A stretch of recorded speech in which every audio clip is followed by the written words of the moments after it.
Welcome you to Stryker, our first dive into not only football, but eight-man football here on NWOhio.live alongside my partner, Miles Holliday. I'm Brady Roberts. Partner, trying something new here on this Saturday night. Looking forward to a little bit of fun here in Stryker. Yeah, if it's our first time watching eight-man football. If you watched arena football and you like scoring, you're going to be very similar. It's football, but with just three less guys.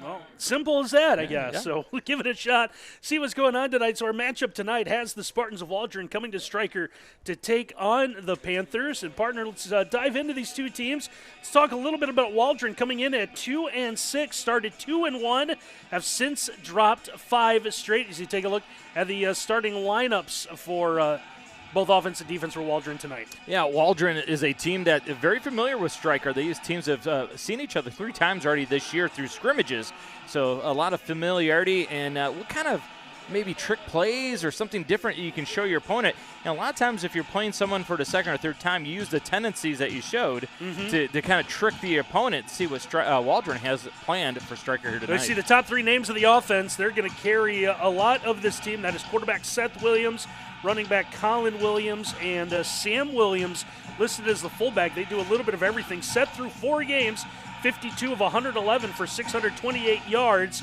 but it's Colin and Sam Williams that do a little bit of everything. Colin's run for 397 yards and 5 scores. Also has 364 receiving yards and 5 scores. Sam Williams has run for 293. He's caught 19 passes for 227 combined for 4 scores. Yeah, Williams, right? The law firm that strikes down some serious offense for this Waldron Spartan lineup. And defensively, too, they do some good work as well. Colin and Sam Williams, 2 leading tacklers on this Waldron defense. It's a very active defense, and when we play 8-man football, you better be able to tackle in space, because if you miss one tackle, it usually results in a touchdown. Yeah, it's one thing we're going to see, and we'll get into some of the differences Miles kind of jokingly mentioned about the 8 guys, but tough to tell from that shot. But the field dimensions has changed slightly, and we'll get into that. You talked about Colin Williams, Sam Williams, each with 89 tackles. Colin Williams, 2 interceptions. Troy Champlow, a sophomore, with 2 interceptions as well. Defense is really kind of what separates teams here in an 8-man game. It does, and the ability to get guys to the ground, you can't undervalue it enough, because if you don't, you're in a whole world of hurt. So it's real important that teams rally up to the football. If you're dogging it on defense, man, you're going to cost your teammates some serious points. All right, let's talk a little bit about the Panthers of Stryker under head coach Kent Holsapple. He's taken over as the athletic director now in his 5th year, 9-35, as Stryker played football back in the 20s and 30s, then took a small 85-year break before bringing it back and have settled into this 8-man game. Panthers come in at 1-7. They won their opener over North Adams Jerome 42-0. And then, like Waldron, on a long losing streak, they've dropped 7 straight, and they're hoping to fix that tonight. Yeah, it'd be a big move to move forward and get that victory. And if they're going to get it done, you have to think Jacob Cadwell is going to be a big part of it. The senior quarterback, fantastic numbers for him, partner. 59% completion percentage, 23 TDs, only 9 interceptions, 1,824 yards. And he's got a couple talented receivers as well, and Myers and Montague on the outside. And Cadwell, the all-time leading passer in Stryker history, over 5,000 career passing yards as they continue to add to some of their numbers. Cadwell, the top rusher at 170 yards. You talked about the senior Gavin LeBeau as they honored seniors, not only the football program, but all the fall sports, cheerleaders as well tonight. And the seniors want to go out in a big way here at home. Yeah, anytime you have senior night, there's a lot of emotion, right? And you want to give your best effort because the last time you're going to be on your field, it's a memory that's going to last with you forever. And if they're going to get it done, they're going to have to stop the run game of Waldron. You highlighted how well they run the football with the Williams and Williams combination. Randy, here's a stat that is troublesome for Stryker. They have given up 2,421 yards rushing this year. They're going to have to do a much better job tonight to get the victory. And a couple of defensive standouts for Stryker here. Let's take a look at freshman defensive lineman Ethan Beltran, 63 tackles, as we see the standings of the Northern 8 Football Conference. Do know that semifinals will be played next week of their conference tournament, which also doubles, I should say, as the official Ohio High School Football Coaches Association state 8-man tournament. And I guess now is a good time as any to announce that Miles and I and our entire NWOhio.live crew have signed on to be the official streaming partner through the NFHS network to carry what will be the official Ohio 8-man state championship game November the 4th in Liberty Center. Yeah, the champ will be here on November the 4th. That's going to be a fun event. Excited to give away some hardware on that night. So you talked about the third time this season. This is also the third time in the series that these two have met, tied at 1 win apiece. Stryker won last year's matchup 50-20. Waldron won in 2021 38-34. Michigan, I want to say, has gotten a leg up on the 8-man game over Ohio, but more and more teams switching to this 8-man game. Of course, the big news, if you're a fan of 8-man football, Fremont St. Joe's latest school to announce that they'll be playing 8-man football beginning next year and will be joining the Northern 8. So sport in Ohio is continuing to grow, and it's shown that with the state championship and now the addition of more schools. Yeah, the Northern 8, I mean, it was state yesterday. Like, there's only 8 teams in it. No, it's 8 for 8-man. 8-man football, right. So the league is continuing to grow, and eventually maybe it might merge with the USFL and the XFL. Yeah, you never know. Yeah, it might be something else. Maybe the Arena League. It's about that type of football.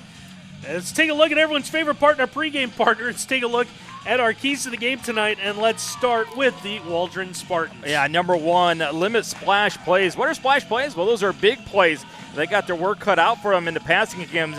Jacob Cadwell, the quarterback for Stryker, he's got a big arm, big-time throwing ability of 1,824 yards. And number 2, the three-headed monster. That's Seth, Colin, and Sam. Williams.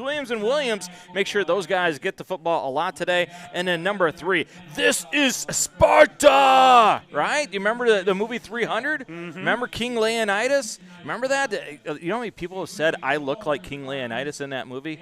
Lots of people. But they've got to yell, this is Sparta. Be physical like them. And we'll take a quick time out here as I believe they're getting ready for our national anthem.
All right, partner, now let's talk about the keys to the game tonight for the Stryker Panthers. Oh, yeah, number 1, right? We talked about Williams being good. Well, which one? Stop Williams. Simple enough. Yeah, stop all of them. Seth, Colin, and Sam. 90% of that Waldron offense runs through someone with the last name of Williams. Make sure you stop Williams. Number 2, tackle well. We talked a little bit in our pregame about how important it is.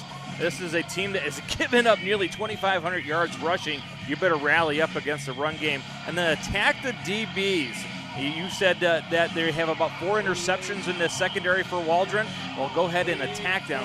Make sure you throw the ball vertical against that secondary of Waldron, because that's what you do best at Stryker, right? You throw the football. Mm-hmm. Waldron will be getting the football first, so we're just about ready to go. So while we have a minute here, give you some of the quick differences in the 8-man game compared to the 11-man game. You're going to see 2 less linemen and 1 less receiver on offense.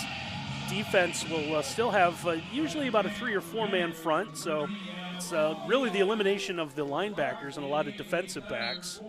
Well, partner, Where else would you rather be than right here, right now? 8-man football on NWOhio.live with the mayor of Northwest Ohio. This kick is going to be fielded, actually down, as they'll slide to a stop just inside the 30-yard line. So rain did come through the area a lot of yesterday. Most of today did stop earlier, but do see some spots on the field that might be a little hazardous. Yeah, smart play. Don't want to pick it up and drop it and turn it over right away. Just cover the football up and make sure you have the opportunity to go on offense. Usually if it's not kicked deep and it's kicked short, have your up men take it, get it to the ground so you maintain possession. So you're going to call that, looks like just outside the 25-yard line. Here's the handoff on first down. As they go to one of those Williams. It's actually, correction, Cam Kurtz will get the call on first down. Yeah, how about your quarterback, Jacob Cadwell, showing up and making that tackle for about a 5-yard gain? Yeah, who says quarterbacks are not physical players, right? Jacob Cadwell comes flying up. It's good to see that some injured players for Stryker back with them tonight. Went a little bit of Ironman football, I understand. Went to Danbury, played with 8. Looks like have a few reserves. There's a give to the fullback. And this is going to be close to first down yardage. And the guy you highlighted in our pregame, Ethan Beltran, makes the tackle there, but it's going to be a first down. And Waldron has come out early in this game and said, you know what, this is 8-man football, but we're going to come right at you. It appears to be their MO here so far. It's going to be first down at about the 38-yard line. Seth Williams under center. Still have the use of a tight end. Trouble with the snap. This one's going to be picked up by the fullback. Good save there out of Waldron, but right on top of that, for Stryker, you see number 80, Devin Montag, able to stop that for a loss. Yeah, Devin knifed right through. Of course, the mishandled snap allowed him to get there, but once you're there, you got to make the play, and Devin settled down for a tackle for loss.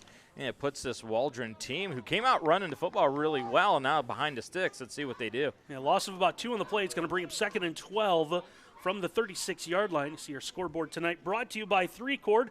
Custom embroidery, screen printing, signs, and promotional items, all at 3-Chord. He's got a man. 3chord.com. Pass downfield just through the hands of the intended receiver. That's going to be incomplete as we take a look at the replay. Yeah, Gabe Stiver gets behind the DBs. And really, this is one, if he leads it towards the sideline, this is going to be a catch. The throw by Williams, it goes towards the middle field a little bit too much, and thus they can't make the completion. Got to be a little worrisome, though, for Stryker, that 2nd and long. You get a guy behind you in the secondary. That's a little bit scary for Stryker. It's going to bring up 3rd and 12 from the 36-yard line. And keep your eyes out of the backfield on play action fake here, but look at that shotgun stance. Stiver's going to line up as a receiver to the near side. He'll send a man in motion. Quickly get the ball to him, trying to get it to the sideline. And that's going to be brought down for a short gain. Nice stop made there as Jacob Cadwell, the quarterback, is going to step up on defense. Yeah, Cadwell, who's been playing in the middle of the field, this time recognizes it's trips formation to the boundary. He's going to fly up and on the quick little screen, make the tackle. 2 early tackles by Cadwell on 4th down. It appears that Waldron is going to, at least, look like they're going to go for it. They got the football at their own 40. Let's see what they elect to do here. Trying to get a man off the field, and Stryker might be called for having too many men on the field. Trying to make a substitution late. I ended up spending a little bit of last night kind of reading through some NFHS 8-man football rules, but I believe fake punts are not allowed. You have to. How would you defend that? You're right. You have to actually give you have to indicate to the officials that you will punt the football away. That's for teams that do punt the football. This is going to be a too many men penalty on Stryker, and tried to make a substitution. You saw the player kind of run on late, so 4th and 9 is now going to be 4th and about 4. You wonder how wet the football is getting. 2 throws early in this football game by Waldron, and they have not been able to complete it. The ball's kind of slipping out of the hands of Williams. You see the officials trying to dry it off between every play. 4th down coming up here early on. Initial drive of the night. Seth Williams in the shotgun. He's going to roll out, trying to hit a man. This pass is going to be caught. That's going to be for first down yardage as he's going to find Sam Williams. Sam Williams still on his feet. Finally, he's taken down inside the 25-yard line. Yeah, nice call. Go trips to the field. He ran a quick screen a moment ago, come back, and there is absolutely nobody there. Kitty barred the door. Williams, good job of keeping his feet, and then, whoop, I'll see you later. A little yoy and double yoy to get extra yardage. He is a physical runner with the ball in his hands, and all of a sudden you go from 4th and long to now Waldron is knocking on the doorstep. And they're going to have it 1st and 10 at the Stryker 24. Still our initial drive of the night. Yeah, rain is really starting to pick up. You can see it on the screen, especially by the light tower. You get a better view of it. At the I formation, the halfback goes in motion. He'll give to the fullback. That is Alec Shamplo. Yeah, nothing more than an inside trap. You run a trap at any level, you better take care of A-gap, and the defense doesn't. Your fullback is going to get some major yardage. Pickup of about 7 there as Waldron moves inside the 20. We'll call it the 17-yard line. Don't see a lot of 8-man teams line up in the I formation. This time it'll be the second man through. This is going to be Sam Williams, and it looks like he'll have enough for first down as he's brought down at about the 12-yard line, it looks like, so give him 5. Yeah, Sam Williams just has that look of a guy that he is always going to be falling forward for extra yardage, a physical runner. You saw it a moment ago on that little pass to the flat, but that time the off tackle, if you will, off guard run. How about that? The off guard run over to left gets a first down. Kind of hard to go off tackle in 8-man, isn't it? How about the inside run? Off tight end. Is that fullback trap once again as they go back to Alec Shamplo. Simple football straight ahead out of Waldron here to begin the night. Now, remember in our pregame we talked about the struggles that Strykers had against running teams, giving up to nearly 2,500 yards, 2,421 yards on the year. And Waldron has taken advantage of that early on this drive. Second down from the 8. Still in that I formation. They're pretty content just lining up, running right at Stryker. And this one will pick up about 3 more as Williams able to bounce to the outside. And Cadwell gets involved again. You're going to see him fly up as Williams runs through that first tackle of Devin.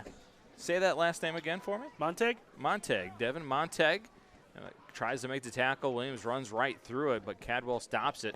And 4-down territory here for Waldron. Yeah, 3rd, and we'll call it a short 2. The nose of the football inside the 5, and it's the pile moving straight ahead, and it's Seth Williams in for the Waldron touchdown. Yeah, a little bit of a tush-push right there that the Eagles like to run. How about that? An old quarterback sneak, and Williams just follows everybody in, gets a little bit of assistance, and the tallest team on this Waldron team scores.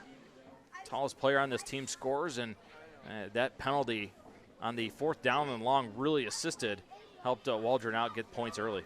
Now looks like we're going to see Waldron lining up to go for 2 here. And we're going to go with A.J. Wilson. Wilson, a 5'11", 230, just barrels his way in for the 2-point conversion. Yeah, I have him listed as a center defensive tackle, but he is a big fella. Just a direct snap to him, and he's going to muscle his way in. So Waldron with the early 8-0 lead here. So we told you a little bit about the differences in the players. But should also mention there is a field dimension difference as well. The field not as wide in the 8-man game, used to the full-size 53 1/3 yards across, but 8-man will go 40. And the difference, they kind of chop off the edges. If you're used to the 8-man game, you kind of see it in our shot there. You're used to the numbers and then having a little bit more space before you get to the sideline. You get to the numbers and you're pretty much out of room. I think what I hear you saying is it's a cozier atmosphere. Yeah, they don't need all that room for just 16 guys on the field as opposed to 22. It would just be a track meet, wouldn't it? It would be. Yeah, so a smart move, condensing the field. Looks like Waldron lined up to kick here. Usually about the only kicks we will see are on the kickoffs. Just about everyone will go for 2. 13, yeah. Absolutely picturesque facility here. They do a great job. And the backdrop of the field behind here, right before the sunset, it was absolutely beautiful. Onside kick. Onside kick. And this one is going to be recovered by the Spartans, it looks like. They got to credit Braxton Daly, the kicker. Tremendous onside kick. Got the big hop when he wanted it. Went off the up man of Stryker, and Waldron, after scoring a touchdown, they're cooking again. Boy, this would be huge for Waldron to get up by 2 scores early in this, especially if they use the run game again. The officials having a conversation before they mark this one just inside the midfield stripe. So Waldron will start on the Stryker side of the field at the 49. I wonder for this discussion if the ball had traveled far enough, but remember, if you touch it, it hit, doesn't matter. It hit a Stryker player. You see Williams in a shotgun looking to throw. He's able to get rid of this one. Pass is going to be caught by Stiver again. He'll get inside the 45 for a good gain on first down. Yeah, tallest thrower throws it to the tallest receiver for another positive play for Waldron. They have really been picking on the flats.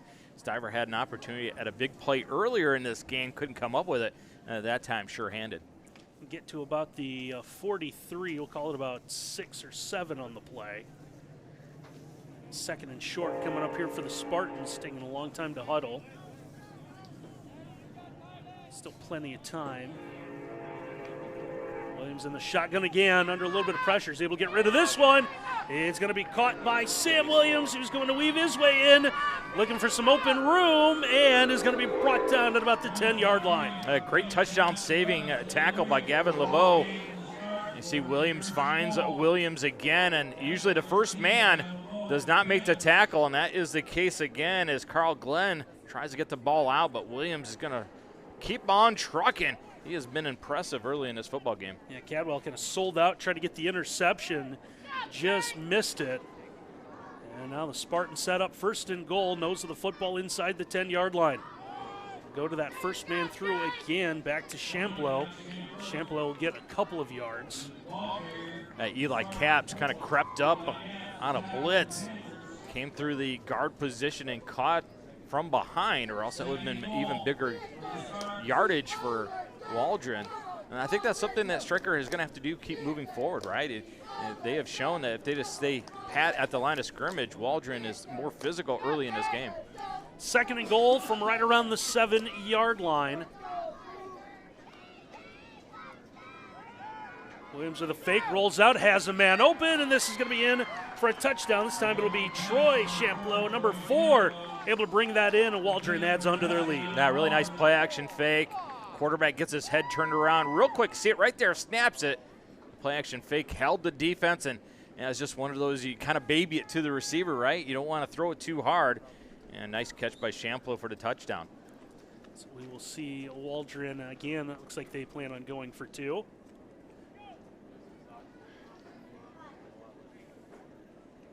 If I'm A.J. Wilson, I'm like, Coach, I got it for you last time. Why aren't you giving it to me again?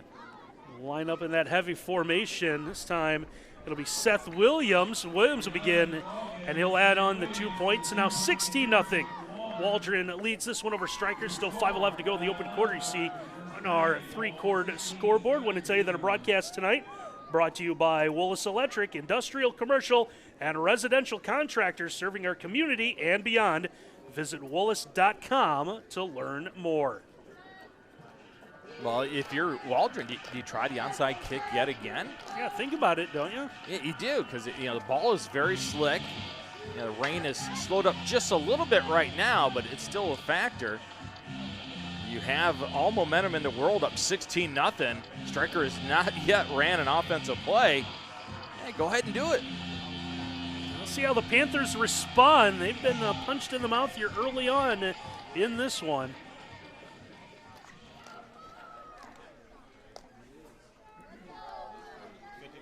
What everyone said when I told them that we were going to dive in 8-man football is true. A lot of people said that once the game starts, you really don't notice a difference. No, it's fun, right? It's kids running around having fun, hitting each other, and given the appearance that they're going to try the onside again, Stryker, a lot of bodies up ready for it. There is the squibber, and this one is going to be Stryker's football. That is going to be Carl Glenn that's going to fall on top of it. So the Panthers will take over good field position here. 5:11 to go in our opening quarter. For the first time tonight, we see the black clad Panthers. Yeah, both teams have really cool uniforms, don't they? I love that metallic blue helmet for Stryker, and there's just enough of the blue on the shoulder pads. I think that's really cool. And, of course, you look at Waldron, classic black and white, right? Can't screw up black and white. No.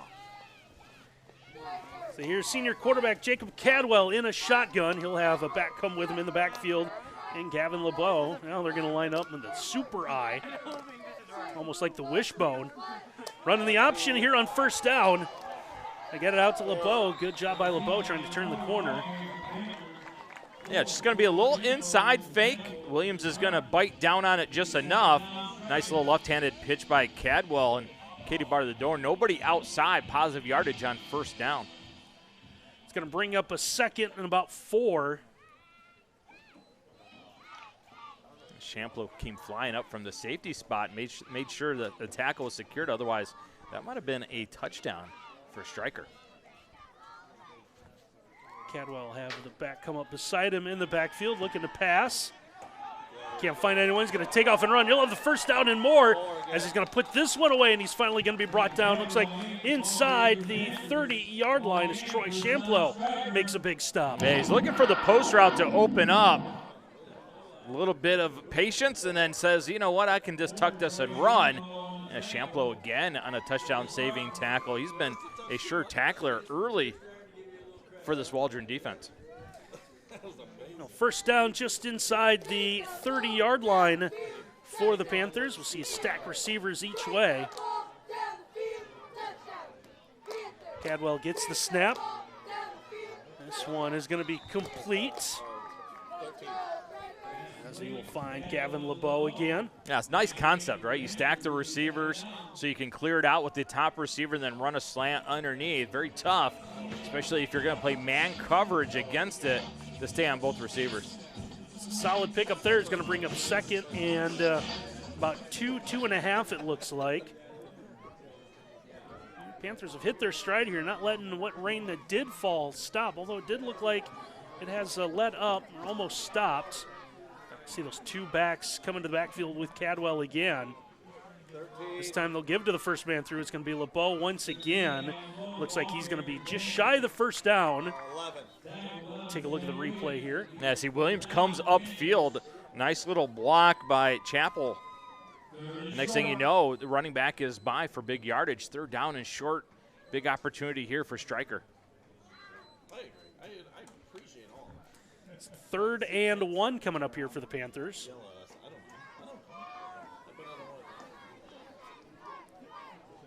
Looks like Waldron taking away the A-gaps on this short yardage run. Cadwell looking to run, just needed a yard. He's going to be wrapped up from behind. The official coming into the near side. If that is the spot, looks like he'll be a little short. And it is going to be 4th and just about a yard. Yeah, how about Williams that time? The belly-to-back suplex to get Cadwell to the ground, setting up a huge 4th down. Looks like the officials are going to send a dry ball in here. You can see the breath of the players down there. It tells you a little bit how cold it is. It is a bone cold. You feel that cold get all the way through your skin to the bones, man. It's not a night that you want to get hit hard, that's for sure. 4th and about a yard from the 20-yard line. Cadwell still in the shotgun, has it back behind him. Will lay this one up, and it's going to be hauled in. Nice job. LeBeau trying to stay in bounds, and he'll get in and score for the Panthers. How about this 4th down and short? No big deal. We'll just throw it vertical. Why not? And look at, just beyond the stretched out arms. That was Gabe Stiver that almost had it. Great concentration to catch it and scored a touchdown by LeBeau. Yeah, how about LeBeau able to stop on the wet turf, turn upfield, get into the end zone. So now 16-6 here, 2:01 left to go, opening quarter in our 3-chord scoreboard. Yeah, I love the celebration too. I'm just going to hold the ball up in the air. I scored a touchdown. Now we'll see the Panthers going for 2 here. Cadwell have 2 receivers each way. Looks to the near side, under pressure, is going to roll out. sees a man open, and LeBeau is going to finish that off by getting the 2-point conversion. Yeah, really good work by LeBeau, right? His initial route is covered up, so he just find the open spot. My quarterback's going to run around a little bit. I'll find the open spot in the back of the end zone. Second time in back-to-back plays that he's able to beat Gabe Stiver for the touchdown and then the 2-point completion. And how about Stiver? Just two inches short of stopping both plays, right? Had the long reach, couldn't stop either one. Well, 16-8, Waldron with a lead over Stryker. And our broadcast tonight brought to you by the Stryker Athletic Boosters, supporting all of the students and athletes in Stryker. Visit our Facebook page. Better yet, become a member today, the Stryker Athletic Boosters. Well, we're in for a good one here, 16-8 now. If you're Stryker, do you maybe repay the favor and think about an onside kick?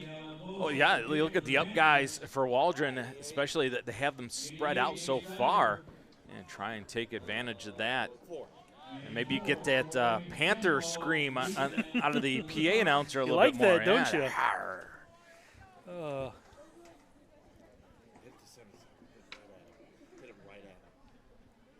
Good answer by Stryker.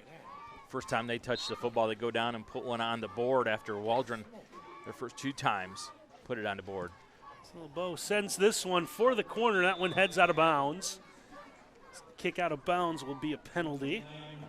Yeah, of course, there's always guys on a football staff when it's cold and rainy. What they got to wear? Shorts, right? You got to show everybody how tough you are. Got to have that one coach. Yeah. I never understood that. I'd have assistants that say, "Hey, coach, can we wear shorts?" No, no. This is why we have pants. It's cold out. Put your pants on.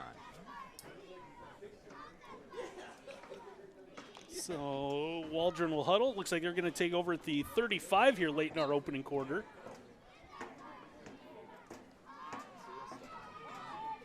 A new formation here for Waldron. Direct snap out high. We'll get it to Sam Williams. Williams able to turn the corner.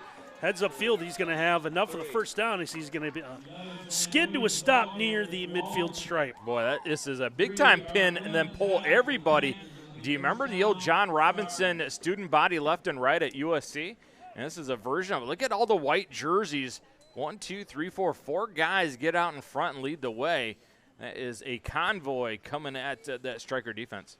To answer your question, I was born in the 80s. No, I don't remember John Robinson at UCLA. They had a great running game back then. How about that? It was football in the 70s. Everyone did. You being a 49er fan, I'm surprised you know what running the football is. Williams able to run again. We invented the offense every team in the NFL runs today. Yeah, the West Coast offense, you know what birthed it, don't you? The Cincinnati Bengals of all places. Right, so Bill Walsh was the offensive coordinator for Paul Brown with the Bengals, right? There was a team that they could never move the football against. That was the 70s Steelers, right? So they figured out, well, we got to throw short. We can't run the ball against them. And Bill Walsh invented the West Coast offense, took it out to the 49ers. All because of the dominance of the Pittsburgh Steelers. You find a way to get the Steelers about everything, don't you? Yeah, well, it's a true story. 11 again, sorry. 2nd and 7 coming up here. Williams is going to come back to the left side, runs out of a tackle, still on his feet, gets to the sideline, and he's going to be brought down at about the 30-yard line. Although Markham, they had him inside the 30. Now looks like they'll come back. And another big gain there. Staying with that direct snap, and you say I like to mix in the Steelers. Well, how about this one? He's running like an old Barry Foster right there, kind of a body lean right there and getting underneath defenders. Flips that forearm. He is established his dominance early in this game running the football. First down for Waldron at the 30 here. So they'll have to run at least one more play, going back to that direct snap to Sam Williams. Williams able to use the stiff arm. Going to be brought down to about the 19. It's a gain of 11 and enough for another Waldron first down. Matt Cadwell, I don't know how he avoids the stiff arm to make the tackle. They've run this student body back to the left again. Good cutback by Williams, but Cadwell gets on him. But I'm going to give you a handful of my fist on a stiff arm. Cadwell and Williams, great battle between two really good players.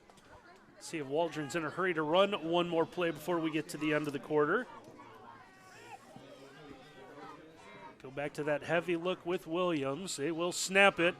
He's going to work that left side, still with room straight ahead. And he's going to be down just shy of the goal line. as our first quarter will come to a close. Hey, gets a great block by Gabe Stiver on the outside that really opened up the gap, and he did nothing but just follow that block by Stiver. And a tremendous run game early by Waldron. One quarter in the books, it's 16-8. We'll take a break here on NWOhio.live. Discover tremendous scholarship opportunities at Northwest State. Over the past 2 years, we have awarded nearly $2 million in foundation scholarships. That's free money for college. Don't miss out. Apply today. If you're looking for a sweet career, Spangler Candy Company is hiring. Spangler's positive work culture, excellent benefits, work-life balance, and competitive pay make it one of the most respected employers in Northwest Ohio. Visit SpanglerCandy.com to learn about available jobs in production, maintenance, and other skilled trades. Spangler makes nationally recognized and beloved candy brands, including Dum Dums, Candy Canes, and Bit-O-Honey.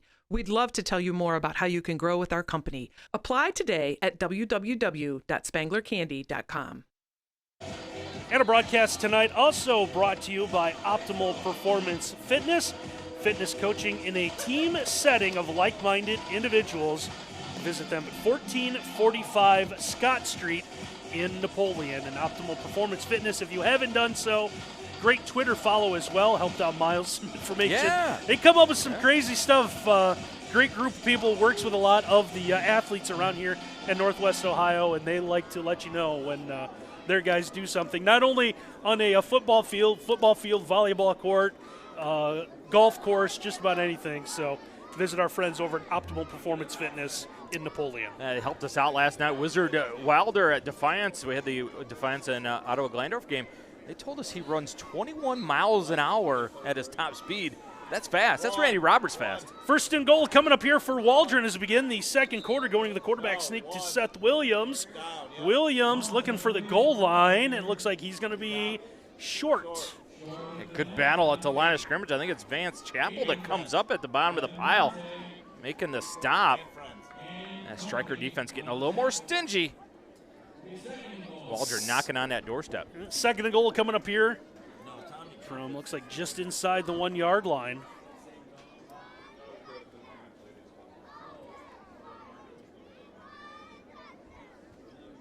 Seth Williams under center in that I formation. Send a man, get the pitch to the right side. And it is Cam Kurtz who's going to get in and score the Waldron touchdown. Yeah, Kurtz is going to score, but we've been raving about Williams running the football. Well, you're going to see what he does as a blocker right there. Watch number 11. He's going to kick out Cadwell to open up the doorway. Williams doing a good job blocking this time, allows his teammate to score the touchdown. It's now 22-8, and it looks like Waldron will go for two here.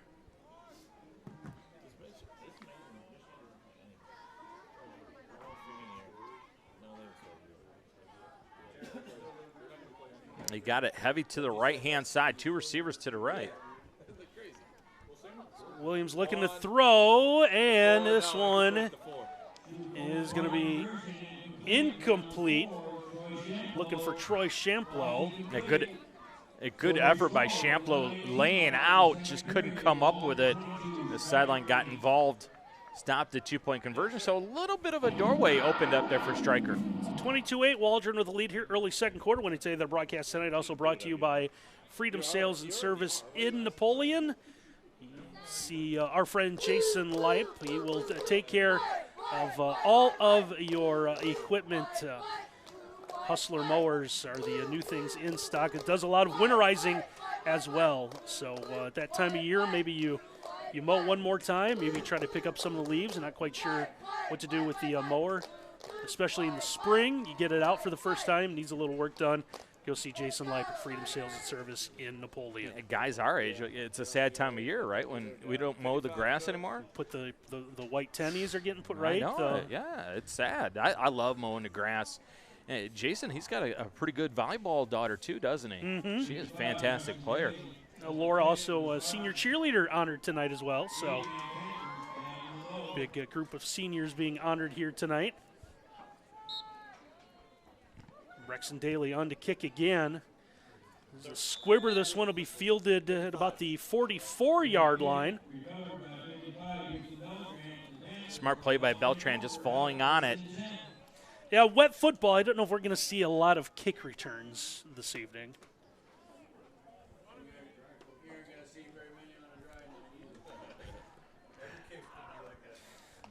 Our guys to the left of us here in the press box letting us know that that's kicking game's one of those things that's kind of odd in 8-man football. Well, short players, one of them being a kicker. Panthers come out in the shotgun again with Cadwell. Have a man going in motion. They'll fake to that first one, run a little counter action here. Nice gain of 9 on first down. Turning to the freshman, Jacob Ramon. Yeah, good design here by Kent Holsopple, head coach at Stryker. And it looked like it was going to be jet sweep all the way, didn't it? He kind of faked the jet sweep, run the counter back away. He really enticed the defense, showing the jet sweep. Positive yardage gets you an easy 2nd down and 1. Stryker will take their time here. Might try to shorten this game, score a touchdown here, and try to leave Waldron with as little time as possible. Cadwell will have that man going in motion again. Faked it to him the last time. This time they'll go to that man upfield. That's LeBeau. LeBeau is able to run upfield. He'll get the first down as he's able to get inside the Waldron 40-yard line. Yeah, I'm not sure how LeBeau does it, but he avoids the tackle right there. Is Daly that had him. But a slick field. You don't know how he cuts on a dime like that, but great cut with that right side foot, and then the ability to get vertical in a fast manner. And it gets positive yardage for Stryker. Somehow also avoided Daly. Saw Daly try to get one big mitt on that football, try to rip it away. First down coming up here for the Panthers. They've got it. The Waldron 37.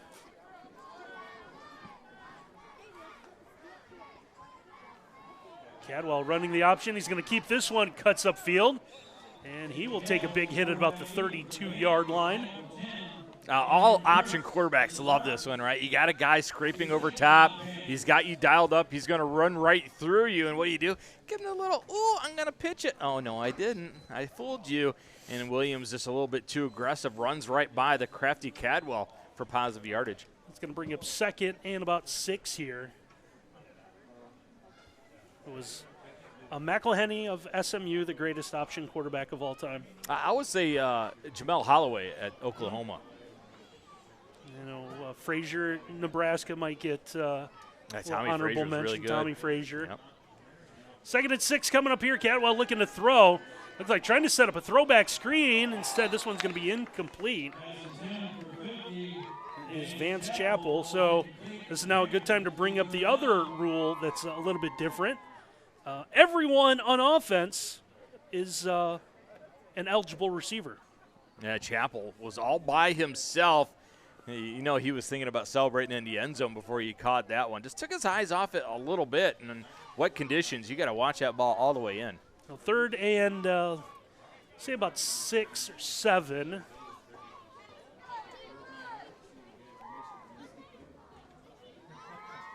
Cadwell in the shotgun. Is it back with him? Drops back to pass. Has a man open looking for LeBeau. And he's going to haul it in for the Stryker touchdown. I'll tell you what, LeBeau is a big-time performer for Stryker. Gets vertical. Look at the throw by Cadwell. It doesn't try to spin it too much. Just gets it in the air, lets LeBeau get underneath it. And poor Gabe Stiver. He has been about 3 inches away from stopping 3 scores tonight. Another one over his outstretched fingertips. Stryker with another score. See the Panthers go for 2 here. Able to cut into that lead. Cadwell with an empty backfield. Takes the snap. Looked like he wanted to run at first, kind of directing traffic. And a little juggle, but the catch is going to be made as Jacob Ramon hauls it in. Jacob Ramon hits the flat late. You said it right. It looked like Cadwell could have walked it in himself, but if you get a teammate involved, go ahead and share the wealth. A good 2-point conversion for Stryker. So 9:09 left to go, second quarter, 22-16. Waldron leads Stryker on our scoreboard tonight. Brought to you by 3Chord. Visit 3Chord for all of your custom embroidery, screen printing, signs, and promotional items. You can visit 3Chord.com. visit them at their stores in Archibald, Napoleon, and Bowling Green. Hey, I don't know if you saw, but big news for our friends at 3 Chord today. I did see that on my way back here from Defiance, becoming the official apparel maker, if that's the correct wordage, of that school that wears orange and brown. Randy is a former University of Toledo student, so that's going to make you not a big fan of BG, right? Still make, as long as those two colors are involved, shirts are still going to be ugly. No offense to the friends at 3 Chord, who I'm sure will do an amazing job. They will do a great job. They will make the best looking brown. ugly T-shirts in the country, but as long as they're orange and brown, they will still be orange and brown. Big news, though, for 3 Chord. Happy for those guys to get something that big like that. I know Shane Hollenbaugh and the guys have been working on something like that for a couple of years, so happy to see them step up. They'll be part of our coverage of more 8-man football. Miles and I and our entire NWOhio.live crew will be in Liberty Center in a couple of weeks. Just a thought, right? We have you, me, Ken, Sam, Curtis. We get a couple more people. Maybe we challenge the champion. Ooh, yeah, I like it. The NWOhio.live crew against the champion. Young Nicholas Reeker. Deep kick. This one is going to roll out of bounds. That one nearly into the end zone for a touchback. Good idea out of Stryker. Yeah, it was a little nerve-wracking for Waldron, right? It looked like it was going to hug that sideline all the way and just kind of die, but luckily for Waldron, goes out of bounds and saves them, or else it would have been an opportunity for great starting position defensively for Stryker. And the Spartans will take over here at the 35.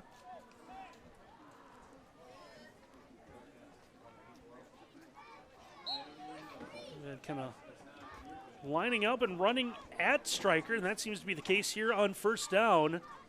And that look, and use the extra tight end. That one's going to be read well this time by the Panthers. Sam Williams had nowhere to go. Yeah, great job of just playing behind the blockers on that student body to the left.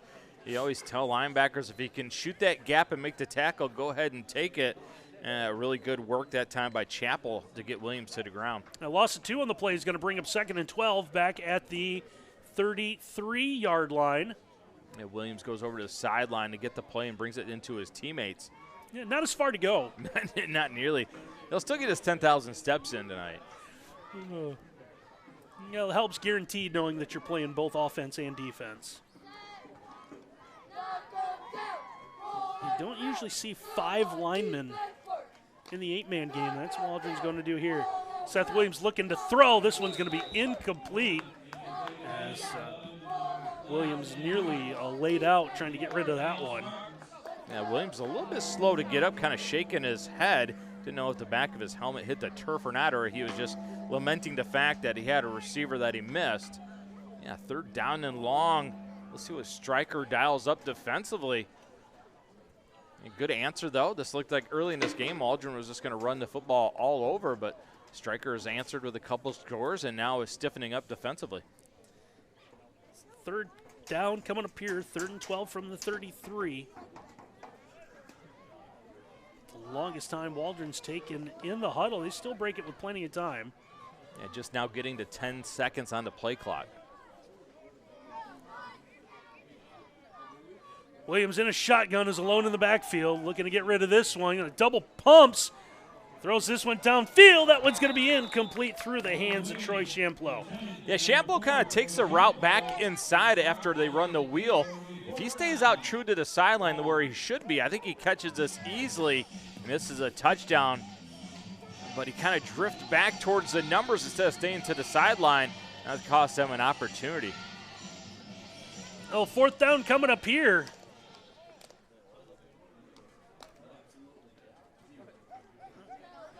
Your Stryker let him catch it short. Just come up, rally up, make the tackle. I think that is the same thing head coach Kent Holzapfel telling his guys. See him down about the 25-yard line, trying to get a good view of his defenders, trying to let them know what to do. Williams looks to throw, fires this one. Pass is going to be caught. And he's going to be out of bounds. So Sam Williams will be a little shy of the first down. Stryker's going to take over on downs. Yeah, I think if Williams gets the ball to Williams a little bit earlier on that route, he's got a chance to turn up the field. But where the throw is caught, it has really no room to turn upfield. So Cadwell disalertly pushes him out of bounds. And a great starting position now for Stryker, who is hot offensively after scoring 2 touchdowns. They could take the lead here. Now they're going to take over at the Waldron 41 here with 8:10 to go opening half. Big stop there out of the Panthers. Now their turn on offense. Cadwell under pressure is able to get rid of this one. And the official's going to say this is caught. As LeBeau had to scoop this one off the ground. We'll take a look at the replay. I don't even know how they got the ball off because Williams was all on top of it. The big number 1 almost pawed that down with that left hand. I don't even know how they saw it, but LeBeau was able to catch it and then turn upfield. LeBeau has been some kind of player for this Stryker offense. Picked up 3 on the swing out, 2nd and 7. 2 receivers each way, stacked up for the Panthers. Cadwell gets the snap, fires this one middle of the field. That one's going to be incomplete. Incomplete. On a night like this, it is so tough to throw quick passes into tight windows because you got to put a little extra zip on it. And receivers have been really sure-handed because that ball is going to be slick. It's going to be through. And on a night like this, too, you throw it too high and it's tipped. That could be picked off very easily on a deflection. 3rd and 7 coming up now.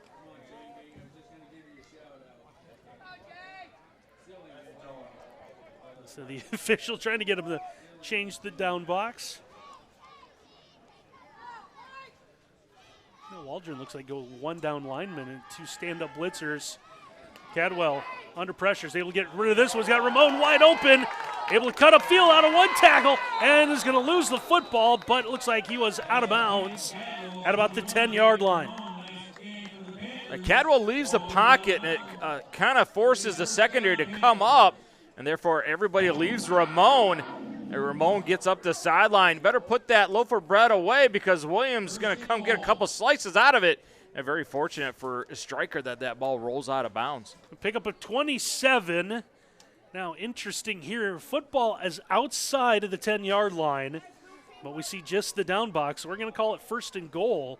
I think when the nose is on the line, it's going to be 1st and goal. I guess so. Looked like they'd be able to get a first down. It'd be, inches from the goal line. And a little option look again. Here's LeBeau able to cut upfield. And you know what? It's not really going to matter. Waiting for the calls. LeBeau's going to be in for the Stryker touchdown. Now, 3rd time they've run this option.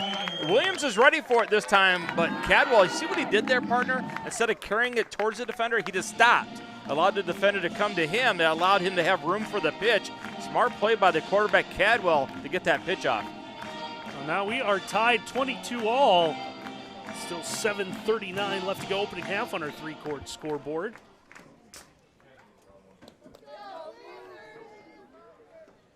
Well, how about the response of Stryker? Down big early, 16-0. Didn't kind of hold their head down. No boo-boo face out of them. They just got after it. Now ready to take the lead. Cadwell looking to throw here. This one's going to be overthrown. LeBeau double covered.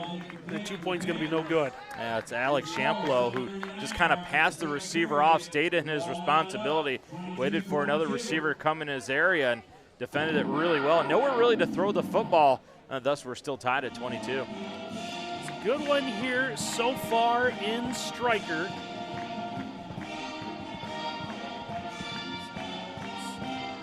Schools meeting for the 3rd time. Well, really the first time that they've kept score, though, right? And 3rd time overall in the series. Oh, I got you. 3rd time, yeah, I've had some scrimmages with each other. Starting to. Now, don't let people fool you, too, when they talk about, well, how would the scrimmage go? They want to know if you won or lost, because everybody keeps score mentally in the scrimmage.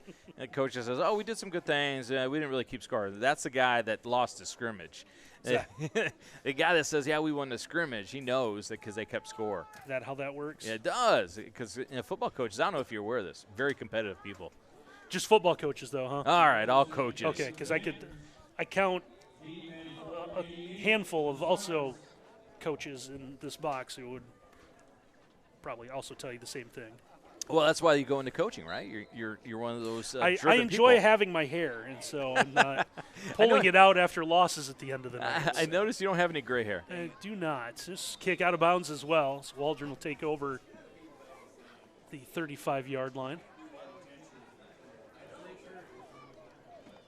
Well, whoever that coach is there for Waldron, you got to come up and catch that, don't you? Don't let that hit the ground. Show the kids how to do it. Come up. It's out of bounds. Come up and catch it.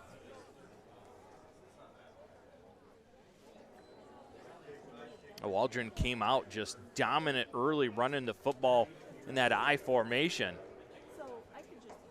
Let's see if they go back to what was working. Now, there it is, I formation now. See if they can reestablish the run game. Seth Williams under center. Get the snap. This will be the first man through. It's going to be Sam Williams. And he'll get about 7 or 8 here on first down. You go to Sam Williams at halftime and you say, Sam, you're not allowed to get tired. Okay, coach, because you're going to get it like every other time. He is a guy that just falls forward for positive yardage all the time. They give him 7 out to the 42. It's going to bring up 2nd and 3. Seth back under center. Give again to Sam Williams. That one read a little better by the Panthers. Will stop them. Actually might lose just a little bit. Yeah, they're going to say it's half-yard loss. It sets up another big third down. Yeah, Stryker doing a much better job against the run here in the second quarter, especially here of late. Early in the game, it was 7, 8, 10, 11 yards every time Waldron was carrying the football. A big third down here. Waldron doesn't want to turn around and give the ball right back over to Stryker. Lost it on downs. Previous possession. That's why Stryker's been able to come back and tie it. High snap, but pulled down by Sam Williams in the shotgun. He's going to have the first down on second effort. He'll slide down right near midfield. Yeah, it shows you what an athlete he is. High snap, no problem. He goes up and get it. Does not panic on the high snap either. Just follows through with his assignment. And runs through a couple arm tackles for another first down for Waldron. Looks like Eli Capps, number 4 for Stryker, is the one that got enough of them to bring him down, but not until he gets to the 50-yard line where it's first down for Waldron here as we reach the halfway mark of our second quarter.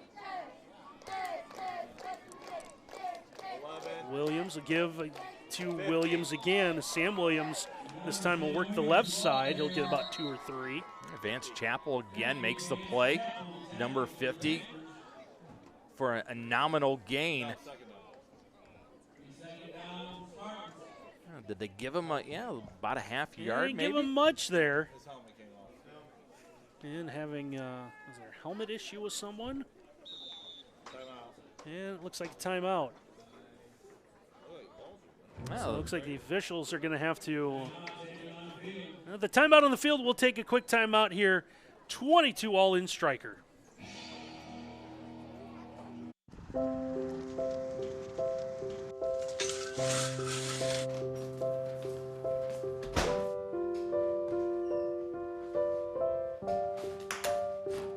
I like to eat apples and bananas. I want to eat apples and bananas. I need to eat apples and bananas. Why can't I eat apples and bananas?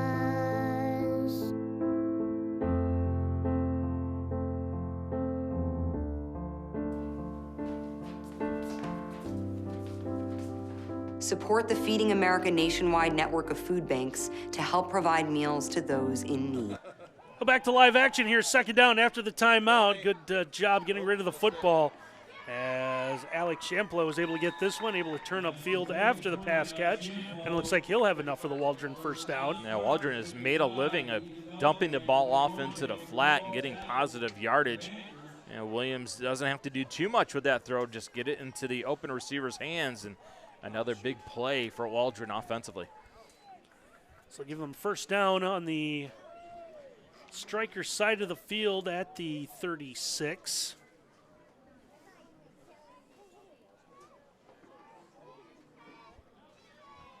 Williams back under center. A lot of work out of that I formation. There is Sam Williams will get it. And he'll get maybe a yard to the 35. As Cadwell that comes up again from the secondary, it gets Williams to the ground. Might have given him a little more there. They're going to mark that up closer to the 34, so we'll give him 2. Brings him 2nd and 8. Good view of Williams going over, talking to one of the assistant coaches for Waldron. Coach, can I come out? No, you have to stay in. Just for one play, Coach? No. No. We need you, son. 20, 80. And a good job defensively there as that one read well by the Panthers. Devin Montag able to make the stop of Alex Champlo. Yeah, Montag, second play on this drive. Taking away a gap run, forcing another third down. Waldron has done a great job in 3rd and long so far tonight. Let's see if Stryker can answer the bell. We'll call it 3rd and 8, just inside the 35-yard line.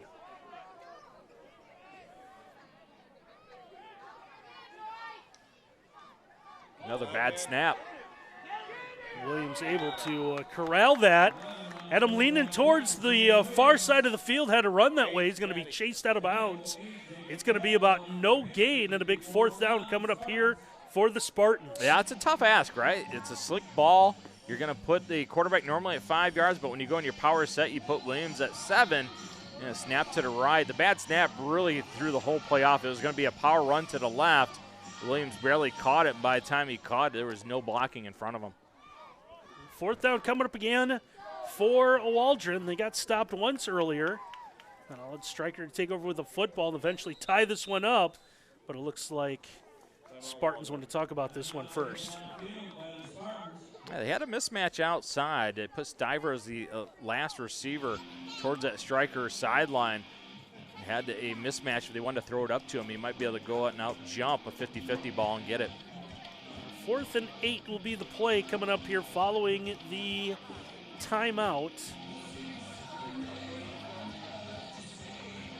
Teams huddling with their coaching staffs. Hey, you see the mist, right? And the kind of a mix between mist of rain and a little bit of fog in there. And condensation on the lens, our producer Ken Reeker says. Our guys out in the elements tonight, so I want to say great work by John with us tonight.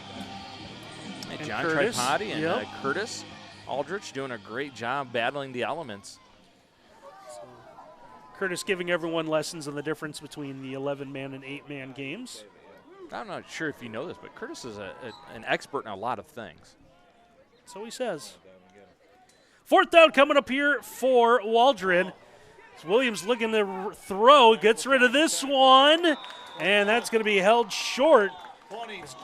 Jacob Ramon is able to bring in Alex Champlo, and Stryker's going to take over with the football at their own 31-yard line. Hey, you see Stiver kind of holding his head down because he knows he was open on a post, but Williams wasn't able to see him on it. Might have had a touchdown, at least would have had the first down, but good job by Stryker railing up again, getting at the tackle and stopping a 4th down.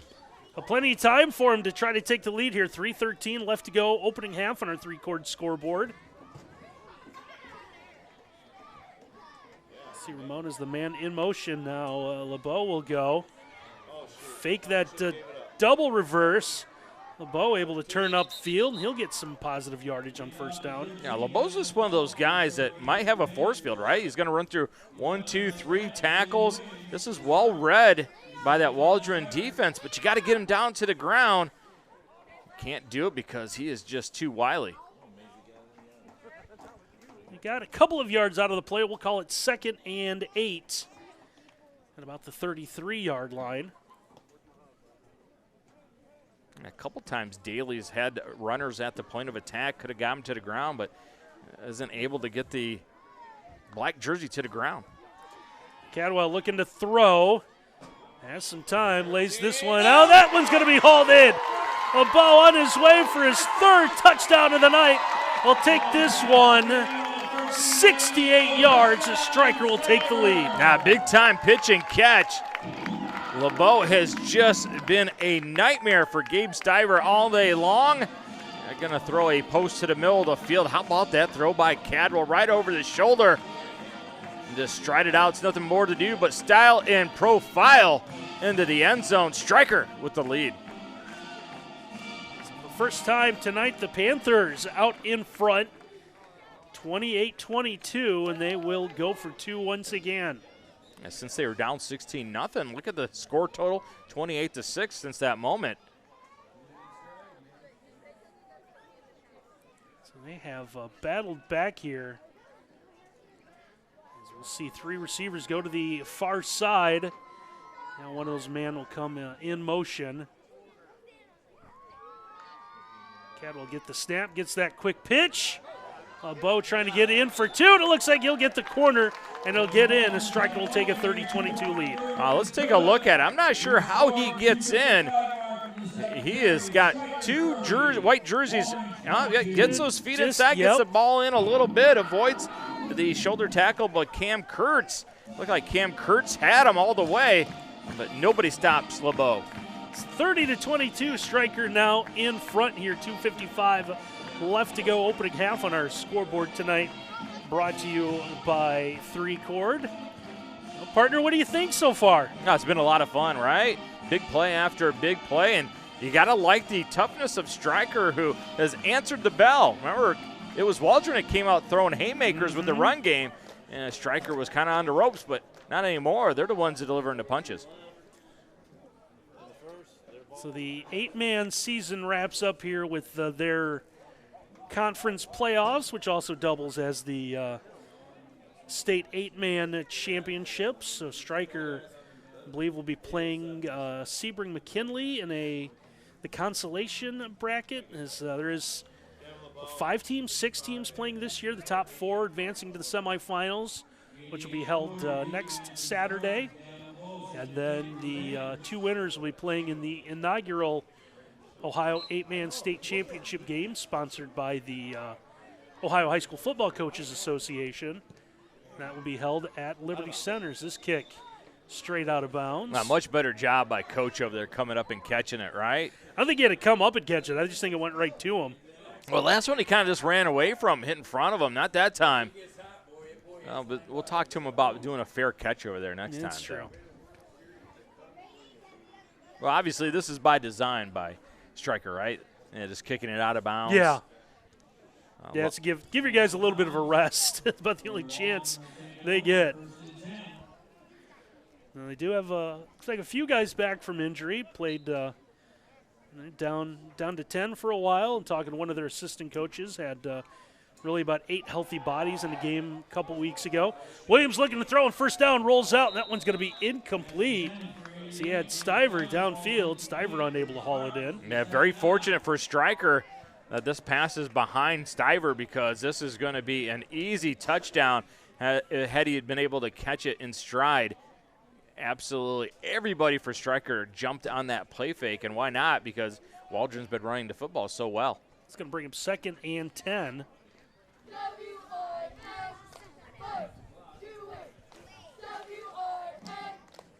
Well, if you're Stryker, if you're able to stop Waldron here, really set up yourself late in this half. Oh, yeah, Stryker has shown that they are a quick strike capable offense. Williams this time rolls to the far side and will barely get rid of that one in time. That one close to the line of scrimmage. You're going to call that, looked like caught that far side. And Shamplo got underneath it. Yeah. Nope, they're going to walk it back. They're going to say incomplete. Everyone kind of standing around. And they do eventually walk the football back to the original line of scrimmage, which is the 35. It's going to bring up 3rd and 10. But you've thrown 2 incomplete passes and taken about 8 seconds off the clock here, leaving Stryker plenty of time if you turn the ball back over on downs. Yeah, especially if you go for it on 4th down, right? Look at the starting position Stryker would have.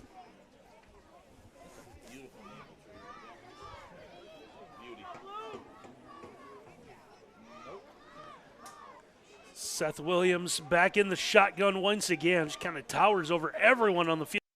5. Setting up the screen, letting the pressure come in. It's to Shamplo. He's going to be brought down shy of the 1st down. They'll get about 5, but that one read pretty well by the Panthers. Yeah, Eli Capps comes right through the lineman that we're releasing. Lineman release. You want him to get a block, right? This time he just runs right through. He makes the tackle. Eli Capps, makes the tackle. 4th and about 5 coming up here for Waldron. Huddling it. Interesting. Yeah, I think they're going to let this run down, maybe take a timeout and talk about what they want to do. Yeah, good call by you. Interesting that they're letting it run already inside of 10 seconds. So, yeah, they're going to call the timeout, tell the official about 1 second, then we'll make some decisions. That is what they do. So Waldron will take a timeout. They're going to talk about what they're going to do on 4th down, so that'll let us step aside here on NWOhio.live. When I was in foster care, I never knew when I would have to move. So I always had my suitcase ready to go. Then one day, I was adopted. My new parents opened their hearts and home to me. My parents cook my favorite breakfast for me every morning. My parents take me on trips I never thought I would go on. They gave me a home and an even better reason to use that suitcase. My parents aren't perfect, but they're perfect for me. 4th down coming up here for Waldron. Spartans still talking about this on their sideline. It's going to be 4th and about 5, it looks like, from their own 40-yard line. Went for it. Roughly the same spot earlier, missed it. Stryker was able to take over and eventually score a touchdown. The Panthers have battled back from a double-digit deficit to take an 8-point lead here late in our opening half. Absolutely important play here for both football teams. Stryker gets the stop. Now you talk about building onto that lead before half. Waldron picks it up. Now things are a little bit different for them. They can go ahead and put one on the board before the half. Come out with Seth Williams in that shotgun look. He's got 3 receivers down the near side. He's going to throw the opposite way. That one is going to be caught, but it's not going to be enough for a 1st down to get it out to Sam Williams. It's going to go for just a couple of yards. They needed more than that, and it looks like Stryker's going to take over with the football once again. They ran this play earlier for success. It's going to be a delay flat route. Williams is going to block for the protection of his quarterback, then leak out at the last second. Unfortunately for Waldron, the throw is just a little bit too tough for Williams to corral. And going to be a turnover and down. Now Stryker has an opportunity to hang one on the board again. And they'll take over at the Waldron 41. You see with 1:37 left to go on our 3-chord scoreboard. Cadwell in a shotgun. He's got 3 receivers bunched to that near side looking to throw. They might go for it all here. Following the timeout, LeBeau getting a little bit of space, hauls it in, and he's going to score his 4th touchdown of the night. Oh, do it every single snap, right? Why not? Cadwell to LeBeau has been fantastic. Unfortunately for Stryker, there is a flag on the ground. There's LeBeau beating Stiver yet again for a touchdown, but we got to wait to find out what this handkerchief's all about. Like this one's going to come back, unfortunately. No big deal. Just run it again, right? I just wanted to kill some time, give us some more yardage. Yeah, what a half for LeBeau, though. Just a scoring machine in the passing game of Stryker. Remember, one of our keys, what was it? Attack the secondary, and I'd say Stryker has done that. Stryker now backed up to a 1st and 20 as the ball is going to be moved back to their side of the field. Have it at their own 49 here with just under a minute and a half to go in the half.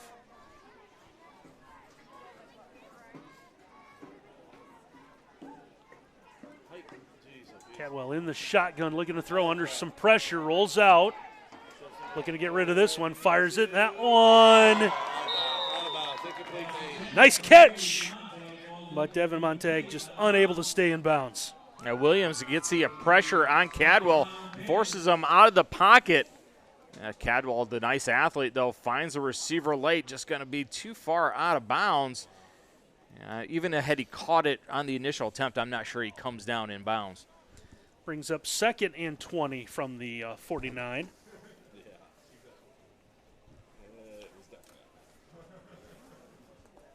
almost wasn't in the coach's box.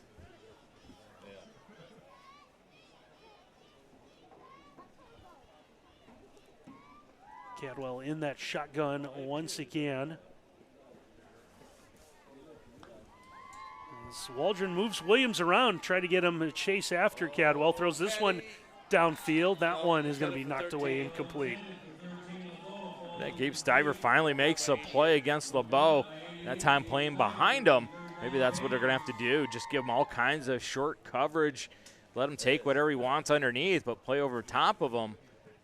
Able to deflect it before LeBeau makes another big play. It's going to bring up 3rd and 20 here.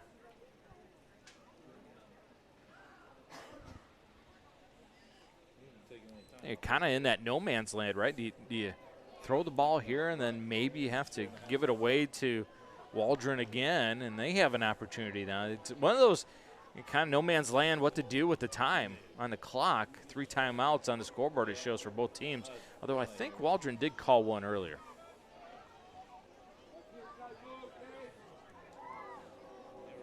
Cadwell ready for the snap. Under some pressure once again, rolls out.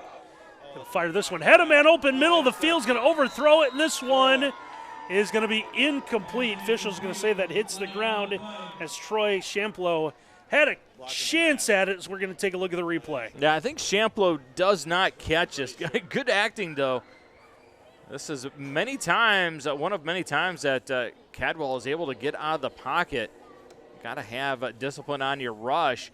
Attack that outside shoulder if you're Waldron to keep the quarterback inside the pocket. Yeah, you see it hit the ground, sets up 4th down. Waldron wants to know, are you sure he didn't catch that? That's why they're talking to the officials. No, it might be, is there a penalty as well in this? It looks like there is. Penalty's going to be declined. It's 4th down coming up here for Stryker.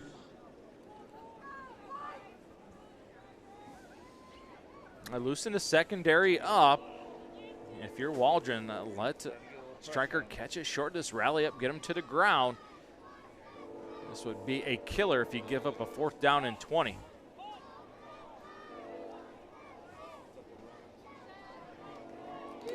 And Stryker changing personnel. Yeah, it looks like they might be electing to punt the football here. Yeah, Carl Glenn goes over top to center.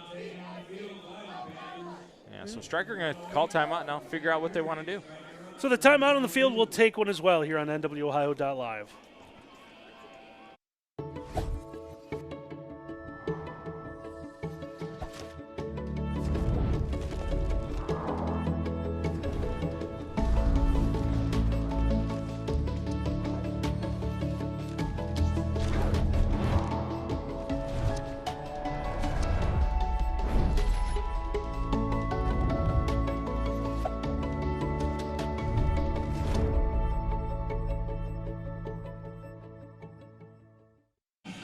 Fourth down coming up here for Stryker. Minute 8 left to go in the opening half on our 3-quart scoreboard. Panthers in front, 30-22. It looks like they're still going to punt the football, at least line up in that position. I do believe that fake punts not really allowed in the 8-man game. Not a whole lot of punting that goes on. But this one high in the air. 88. Stiver is going to field this one at about the 25, looking for a little bit of running room. Is going to be slowed up, finally tackled at the 40-yard line. That is where Waldron will get this one with just over a minute to go in the half. And now Waldron has to think what they want to do with the football in their hands now. 2 timeouts in their hip pocket. Pretty good starting position. Yeah, how about the catch by Stiver there? That was a tough punt to come up and get.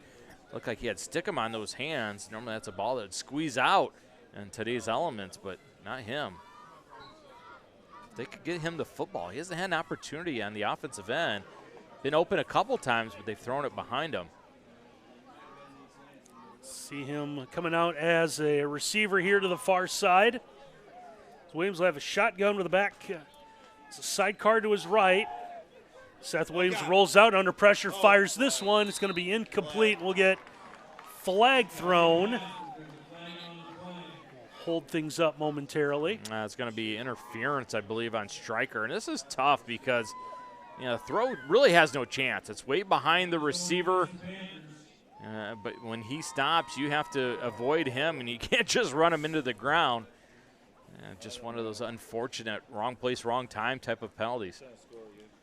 So Waldron will get 15 yards here. That's going to move them into the Stryker side of the field. Just under a minute to go. Yeah, really tough because it was a 5-yard completion if it was caught. The penalty gives them 15 and a fresh first down.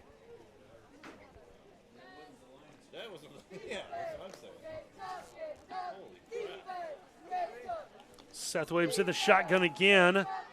Rolls. He's going to fire this one incomplete. That one a little low for his intended target.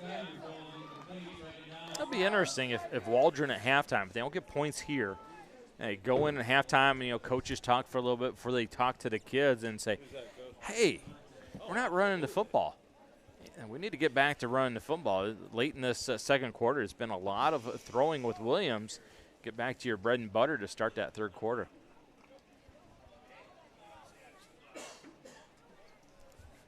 Second and 10 coming up here for the Spartans.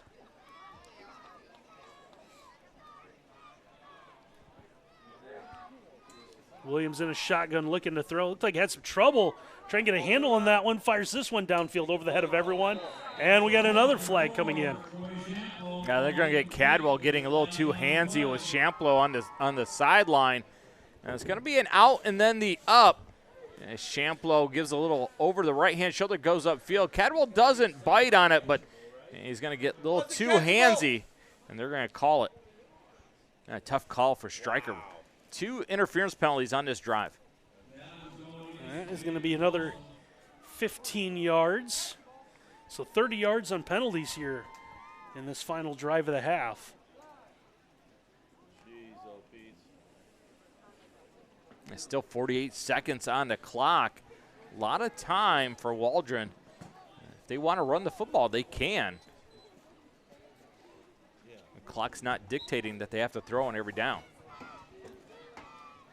Seth Williams now alone in the backfield. Just to quickly throw this one. Gets rid of it. This one is going to be, looks like incomplete. Nearly intercepted. It dropped. Looks like, is that Eli Capps, number 4, down there in coverage? Him and Ramon, can't tell which one had the opportunity, but hit him right in the numbers. Sometimes that's the toughest one, right? One coming right at you, hits you right in the chest. It would have been a big play for Stryker to stop Waldron from knocking on the doorstep and getting some points. It's going to bring up 2nd and 10. Stops the clock with 42 seconds left to go in the half.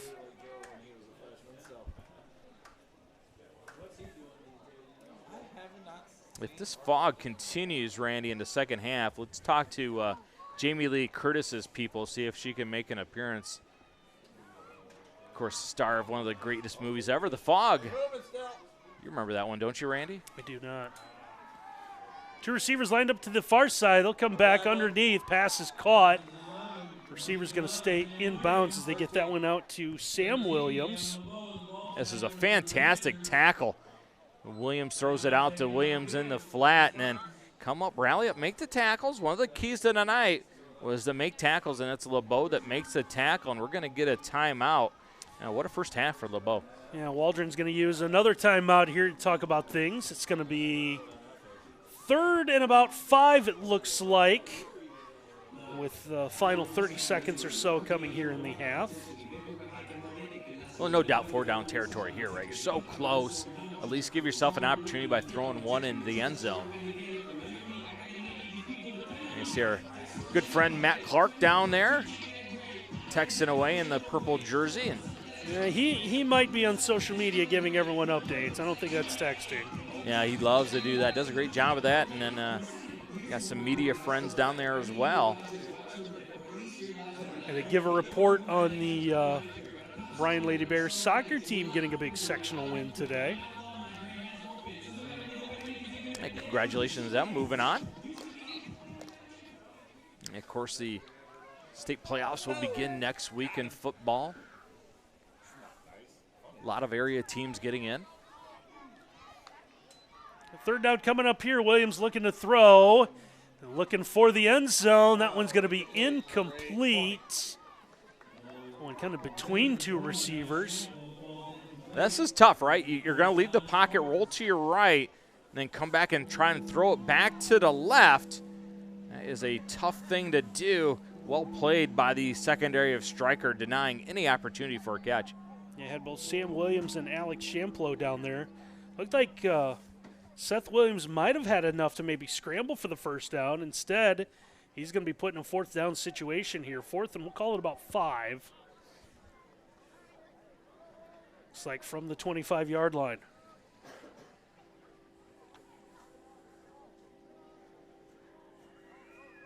There you go, twins to the right-hand side with your tight end over top.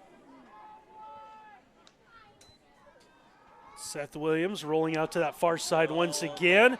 Sammy will tuck it and run, and he's going to use his leaping ability to get the first down as he gets out of bounds. That's a bird. It's a plane. No, it's your quarterback, Seth Williams, launching himself for a first down. Look at the effort right here.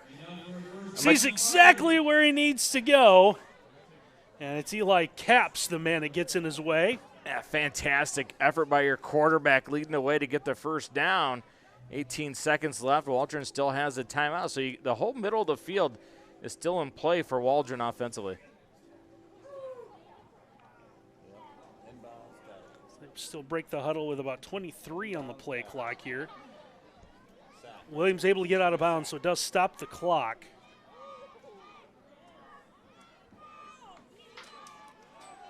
Looks to throw once again under a little bit of pressure, able to get out of it. Gonna take off and run once again, and he's going to fight his way in for the Waldron touchdown. How about Seth Williams? Launched himself to get the first down, and now he's just kind of meandering through that Stryker defense. And they fall for a little bit of a pump fake, a yoy and a double yoy, and then watch him. I'm going to launch again into the end zone right there. He's the long jump champion, getting 6 points. As Jacob Ramon, the last player, that was tried to grab him around the waist, but unsuccessful. Now Waldron with a chance to tie this up before we go to halftime. Oh, what a terrific effort on this drive by Seth Williams, picking up first the first down and then the touchdown.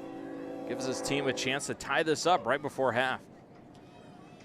Williams now trying for the 2. Rolls out, fires this one, and 2-point is going to be hauled in by Troy Champlo, and we are tied at 30. Yeah, this is a great route, isn't it? Champlo fakes that he's running to slant, then the pivot route, completion to the outside pylon. Great route, great throw. Waldron with the answer, knotting this up with 8 seconds left in the half. So let's see what Stryker can do. They've shown the Panthers have some of the big play capability. So maybe if you get the ball, do you think about throwing this downfield one time? Oh, absolutely, especially with LeBeau just being an automatic touchdown machine tonight. Just throw it up, get an opportunity. This is quite a half. Both teams have responded after it looked like the other team was going to knock the other one out. Yeah, don't be surprised if this is on the ground again, right?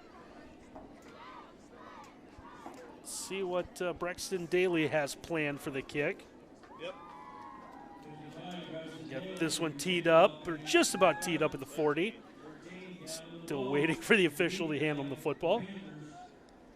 Nothing worse, right? You stand there waiting, it's raining, want to get to halftime, the official holds you up. Well, young guys move faster than the officials.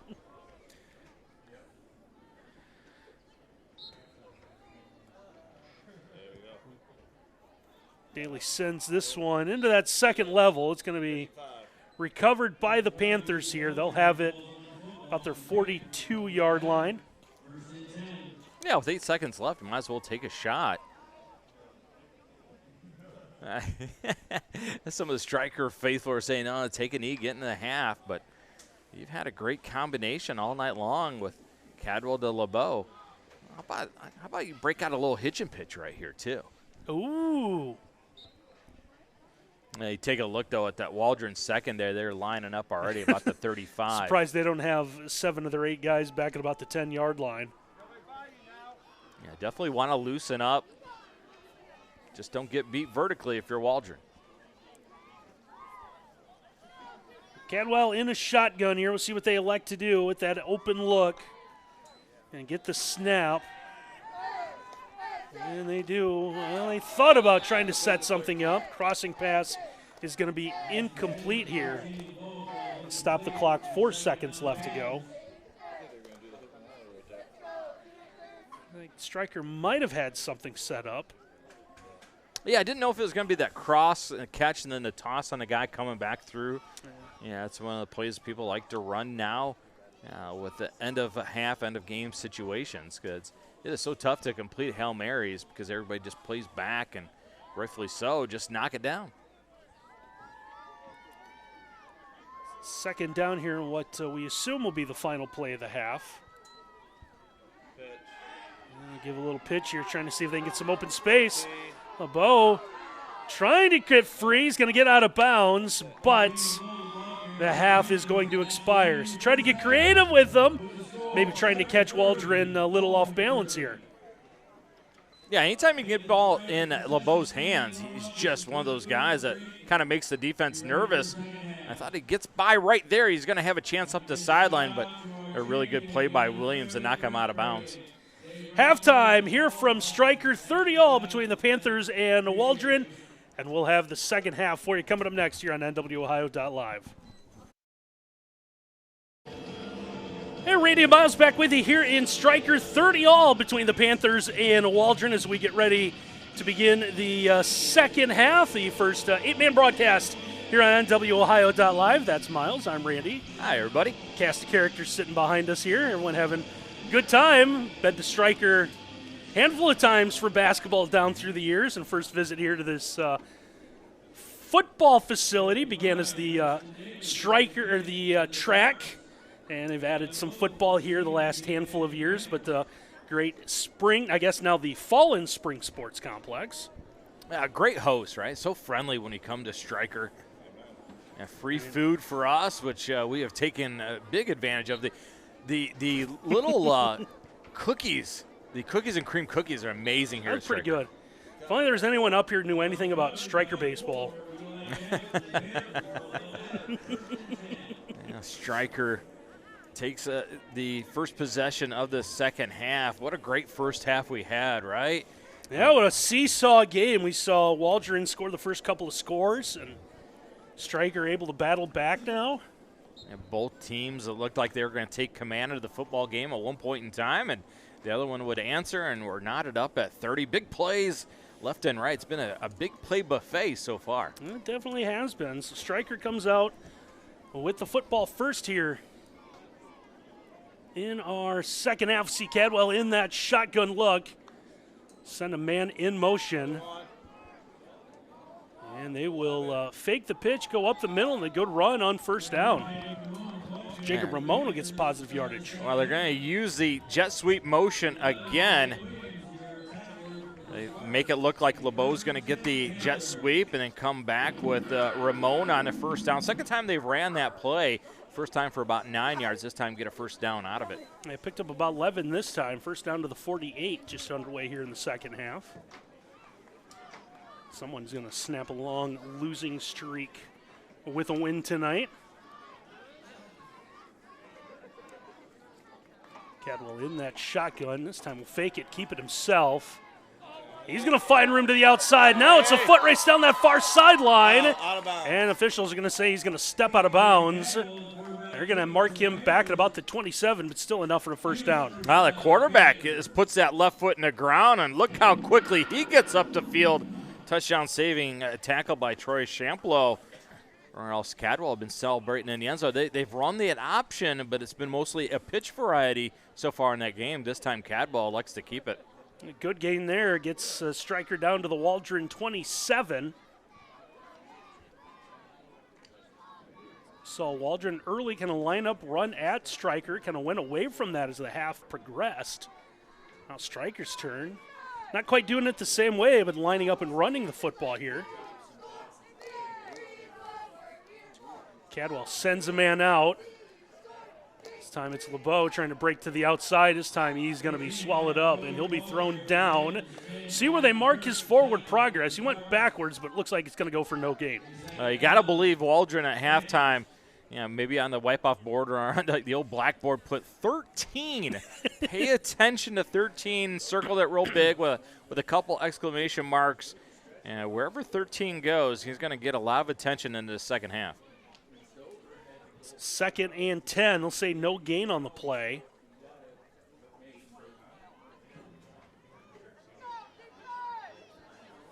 LeBeau coming back towards Cadwell. He'll join him in the backfield. He'll get a second back as well in Ramon. A late rotation out of the secondary for Waldron. Cadwell looking to throw. This pass is caught in that far side of the field at about the 20-yard line as it's Devin Montag that comes up with it. Be 3rd and short at about the 19.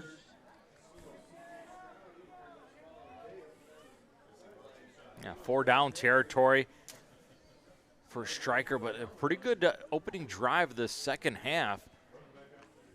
Efficient. It looked like they were going to have a touchdown on a long run by Cadwell, but when he went out of bounds, it didn't really bother this offense. It's kind of still churning away. 3rd and about 2 from the 19. Cadwell have both Ramon and LeBeau join him. And he's going to fake the option, tries to run out of one tackle. He's able to get back to the line of scrimmage, still be shy of the first down, as I believe Alex Champlo, number 20, is the one that's going to bring him short. You see kind of wrap around there, hold him up long enough. Yeah, Champlo, Alec, number 20, does a great job, just lets the quarterback come to him. They're going to force the pitch. If he doesn't pitch it, make the tackle. A good answer by that Waldron defense, setting up a critical 4th down early in the second half. 4th and 2 from the 19.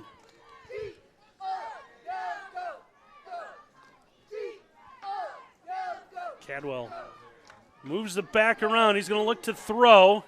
Fires this one. Pass is caught in that sideline, and it's going to be a 1st down for the Panthers.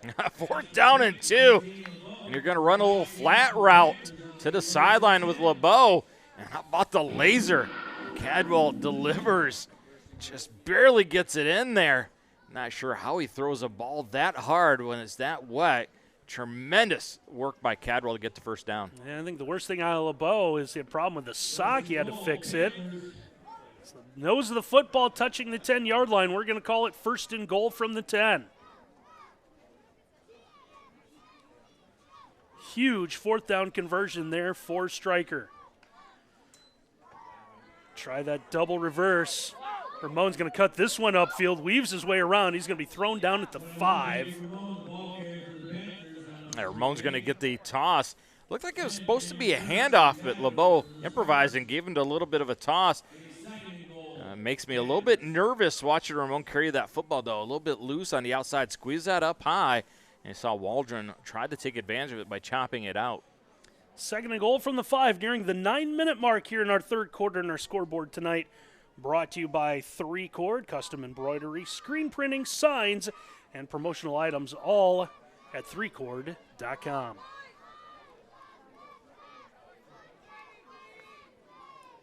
Two backs, seen a lot of this motion. This time it is LeBeau that's going to get it, and he's going to pick up, say, a yard, it looks like. Yeah, it looks like Williams going to make the tackle, fights off the block of Michael Dems.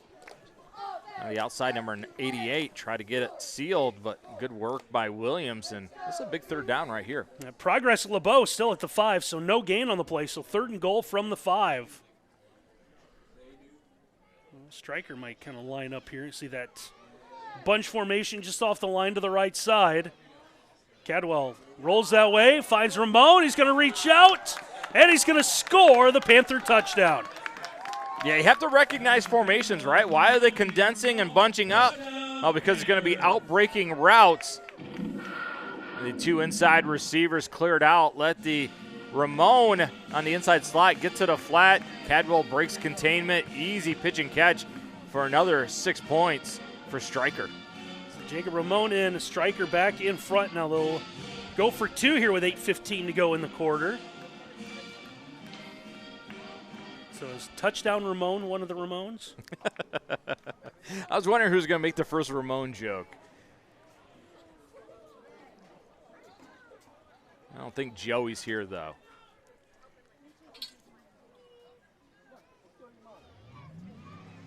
Cadwell gets the snap here on the 2-point. Rolls out again, fires this one. That's going to be incomplete.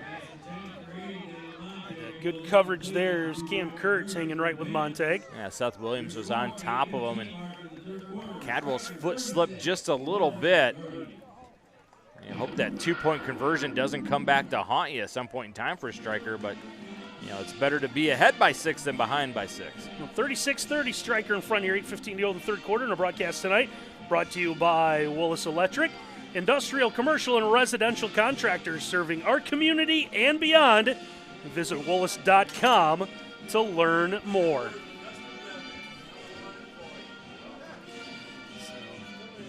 Tyler Willis with us, helping us out in the press box tonight. Also serves as the boys basketball coach here at Stryker. Guy that we've gotten to know quite well over the years. Yeah, always fun to do their games, very forthcoming with information. You know, some coaches are not very forthcoming of information, and that coach, he lets us prepare and gives us everything we need. And this kid's always play extremely hard, so it's always fun. It's a win-win for us when we get to call one of his games. Looking forward to some basketball with you this year here on NWOhio.live.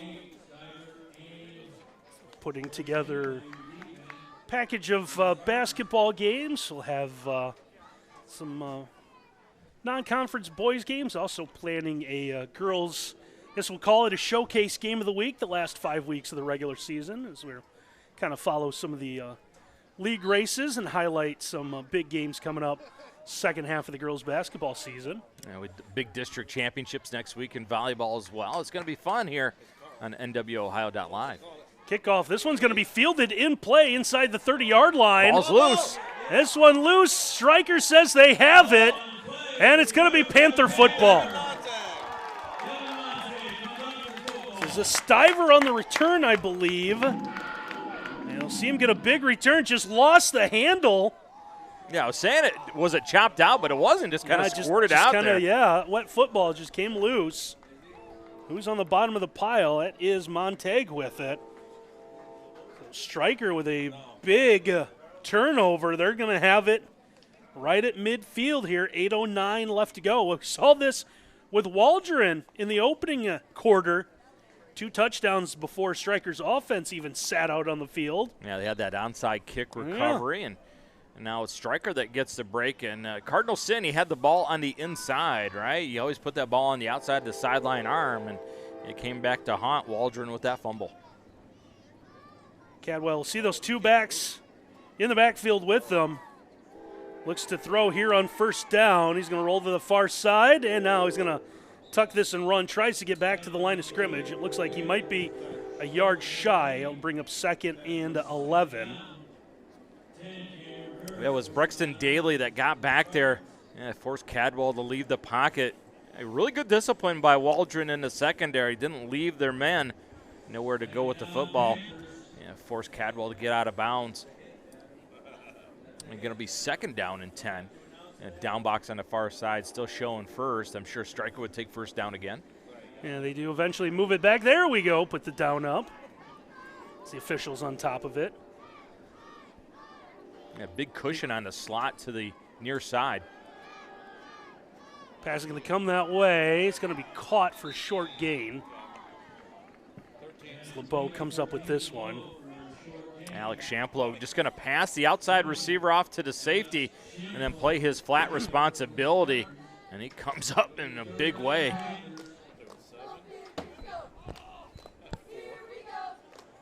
Third down and about 8, it looks like. A free opportunity here for Stryker. You want to cash in if you're the Panthers. Getting an extra possession off the turnover. Don't let the free candy go uneaten. Yeah, if nothing else, been able to run another minute or so off the clock. So much of the 8-man turns to kind of a time of possession thing, and everyone scores pretty quickly. Cadwell looks to throw again. Fires. That one's going to be incomplete. Looking either LeBeau heading downfield or Montague coming up short. Ball in between the two of them. Now it's going to be 4th down. Cadwell's been so impressed with throwing through the elements. Really the first ball tonight that you feel as if just got away from him. Didn't come off his hand the way he wanted it. 4th down coming up here for Stryker, trying to take advantage of the Waldron fumble.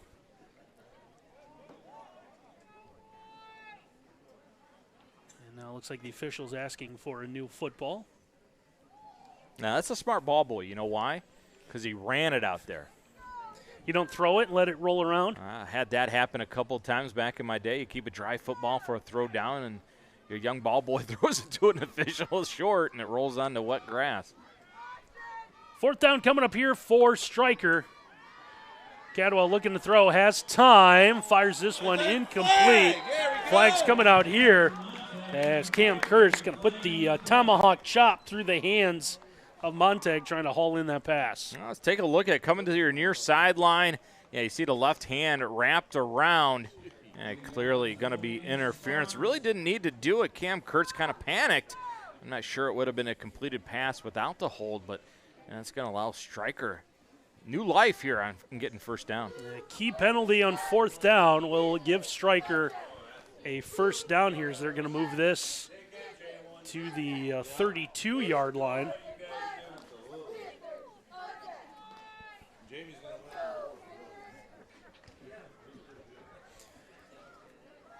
Panthers with new life here at the Waldron 32. Just under 7 minutes left to go in our 3rd quarter. A pair of receivers lined up to that far side for Cadwell in the shotgun. I'm sorry, 3 receivers. One is covering the other one up. They're going to try to set up a screen. That one's going to be read well by Waldron. Nice job in the single coverage out there. Trying to see someone turn around and get a number. Was that Alex Champlow? Yeah, so number important. 20. Yeah, so important that you make tackles out on the perimeter, and Champlow does it. Tried to set up the quick screen, and you know what you got to have on quick screens? Blocking on the perimeter, and Stryker wasn't able to get that done.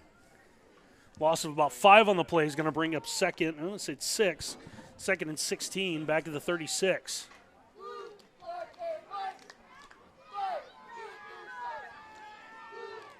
And now trying to throw this one downfield. That went through the hands. Amon had that one. Had, I think, dreams of a touchdown, comes up limping a little bit. Yeah, one that they're going to watch on film tomorrow, and Ramon's going to want Coach to fast forward through it because he probably should have had that. We don't need to see this. We don't need to see this. I know what I did, Coach. He should be celebrating in the end zone right there. 3rd and 16 coming up now for the Panthers.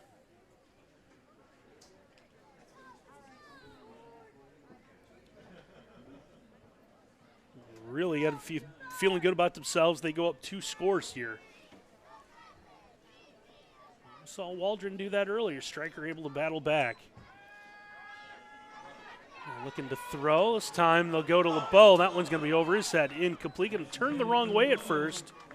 Was able to adjust, but unable to haul that in. Now it's 4th down. Cadwell had to move a little bit in the pocket. Not sure he was able to get his feet underneath him, and thus the throw goes out to the left. Looked like LeBeau thought it was going to be a throw over his inside shoulder to the post. The scary thing, though, for Waldron was that man LeBeau, lucky number 13, was behind everybody yet again.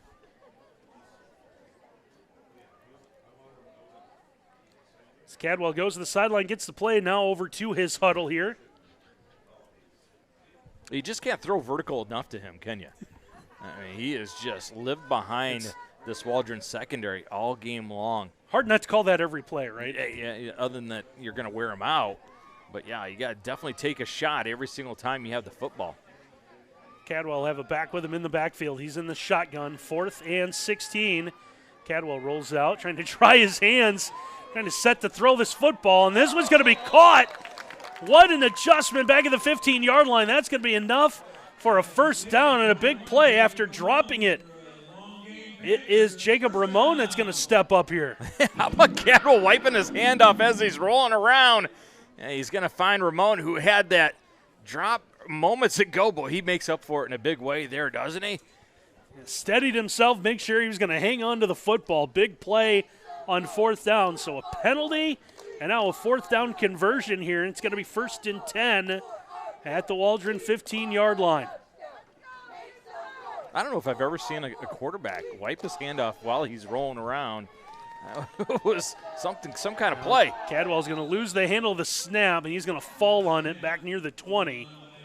I'm not sure he was ready to accept that snap. Looked like it surprised him a little bit. Only had the right hand up. Call it 2nd and 14 at the 19 now.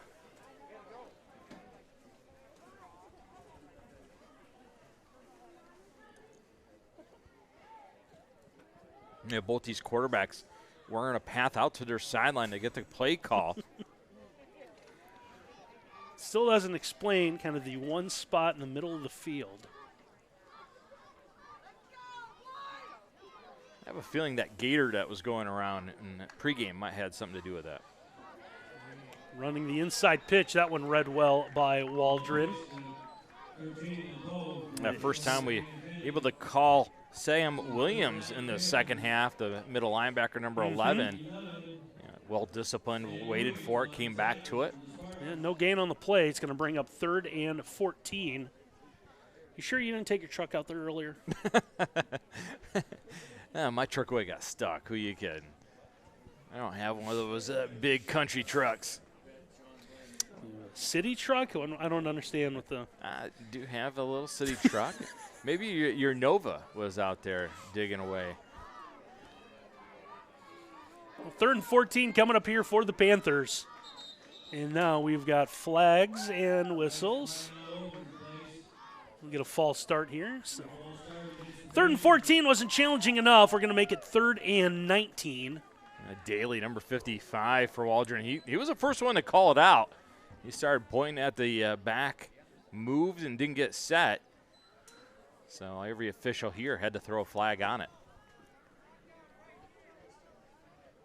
It's 3rd down here. If that changes what Stryker plans on doing. Well, depending on the coverage, maybe go back to that quick screen that you weren't able to execute early in this drive, and they got the bunch formation to the left.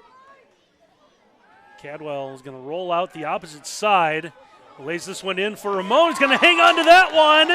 And he's going to be in for the Panther touchdown. Now, how about Ramon? Big atonement from the drop early in this drive. First on the 3rd down conversion. And then this time waits for his quarterback to find him as he comes all the way across the field. A great catch, and then dives into the end zone for yet another Stryker touchdown. And they take advantage of that turnover moments ago by Waldron. Stryker now up 42-30 here late in our 3rd quarter. Line up to go for 2.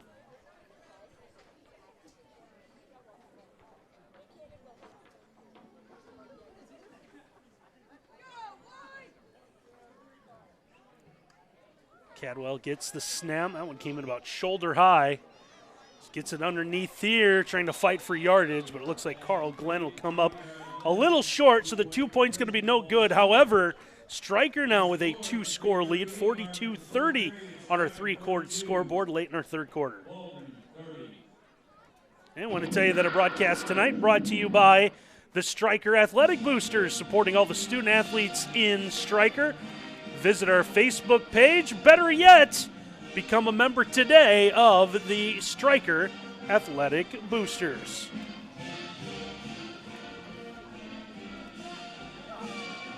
Teams get a quick breather here before the kickoff. Do notice that in the 8-man game, you try to sneak in as many breaks as possible with Normally you see the 11-man game, you might have 6 or 7 guys going both ways, but especially it's just about everyone here in this level. Your skill players that are running 40-yard sprints on about every single play. Like, how many of these guys don't move on Sundays? And moms, dads, let them sleep in on Sunday, will ya? These guys are going to be very tired tomorrow. Do you remember how much you used to sleep as a teenager? I do. Oh, you know what I miss about being a teenager? Oh, boy. How much you could eat and not gain a pound. It's amazing, the metabolism of these players. Got to say the spread here, though, was amazing. Yeah, great job. Fantastic host. I love coming to Stryker. Stryker lining up for this one here. It's a couple of return men standing back at about their own 21-yard line for Waldron. Troy Shamplo being one of them here to the near side. Squibber is going to be fielded by Shamplo at about the 27, trying to run into that mess of bodies. Will hop over one defender. Finally taken down across the 35, and that is where the Spartans, with 3:38 to go in the third, will see their offense on the field for the first time in the second half. Carl Glenn, great job, number 3, falling to the ground, but yet making the tackle on the return. Early in this game, it was all Waldron with the physicality, but since then, Stryker has done a good job of responding. They've been the physical bunch since about midway through that second quarter. So going back to their power football that they were pretty successful at. With Williams working that left side, he'll get about 9.5 here on first down. It looks like we do have a flag down. I think it's going to be a hold inside. Right there, you saw it. Williams smart puts 2 arms on the football during contact.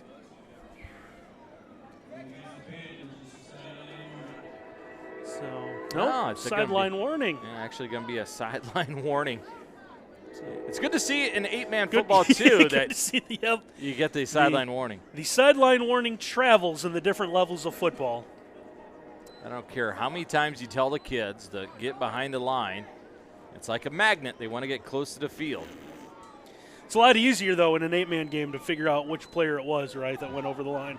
Oh, they all deny it. Williams, 2 hands on the football. I like to see that as he works the left side. He's going to get into Stryker territory, and he'll have enough for the first down to get down to about the 46-yard line. Well, we'd wondered if at halftime they'd talk about, hey, we were running the football at will early, kind of got away from it, throwing the ball around at the end of the second quarter, and they've hit that remind myself button, and they are running the football effectively here again.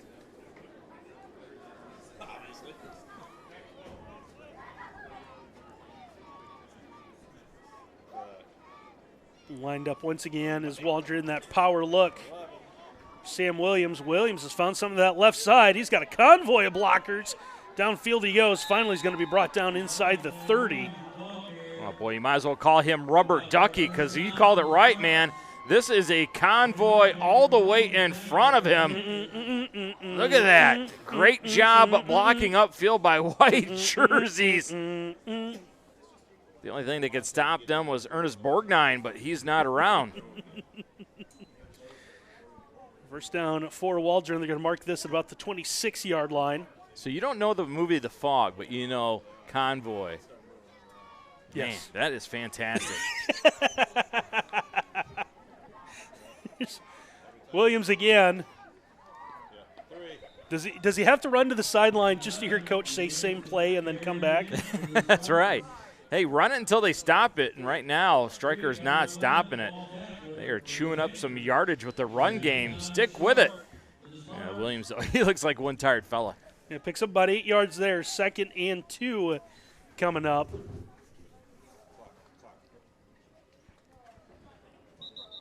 And now we've got whistles, and we got ourselves. Looks like Stryker wants a timeout, so we'll take a timeout as well. Waldron trying to drive here late in our third quarter. Discover tremendous scholarship opportunities at Northwest State. Over the past 2 years, we have awarded nearly $2 million in foundation scholarships. That's free money for college. Don't miss out. Apply today. Well, 42-30. Stryker in front here. You see 2:05 left to go third quarters. The Panthers using one of their 3 timeouts. I want to talk about some defensive things to work on here as Waldron has put together a pretty impressive drive. Been pretty simple. Hey, we're going to put 7 guys in front of Sam Williams, and we're just going to let him run behind his convoy of blockers. Man, Sam Williams, a patient runner, right? A lot of guys try to get in front of that convoy because they're not patient enough, but he just kind of throttled down behind it, hit those air brakes when he needed to, and fell forward for extra yardage. They've been getting chunks on the run game here in this drive. Both teams breaking their huddles here. It looks like they're going to go back to that power set with Williams getting the direct snap. Follow the 2 backs in front of him, usually takes him to the play. And this time Williams going to work to the right side. It looked like he might have had some trouble with that snap at first, trying to put that into his belly. They're going to give him, I was going to say, a yard. He might have lost a little bit on that one. Stryker brought Jacob Cadwell up from his secondary position, played closer to the line of scrimmage, was able to make the tackle. And he's an effective tackler, getting Williams to the ground one-on-one. 3rd and 2, as you see there on our 3-chord scoreboard. Waldron with it at the Stryker 17. It's that power look again. Williams up the middle, he's got the yards, and he'll have the first down. Finally wrestled down, I believe Ethan Beltran, number 55, in on the stop. That's A.J. Wilson, the center, number 42, running behind him, cleaning it out, and that was a huge hole for Waldron. So they're handing out jerseys. You see number 42, like, yes! And then, like, son, we need you to play center. How does that work? Don't forget, though, he had the 2-point conversion early. It's all right. Yeah, that big man can rumble. First down coming up here for Waldron, and no side to side, just straight ahead that time. Right, we talked about number 42, A.J. Wilson. Well, that time he's clearing it out for his big quarterback, Seth Williams. That is a lot of power. Yeah, quarterback sneak gets you about 7. That's impressive stuff. It's going to bring up 2nd and short. 2nd looks like about 2 coming up here.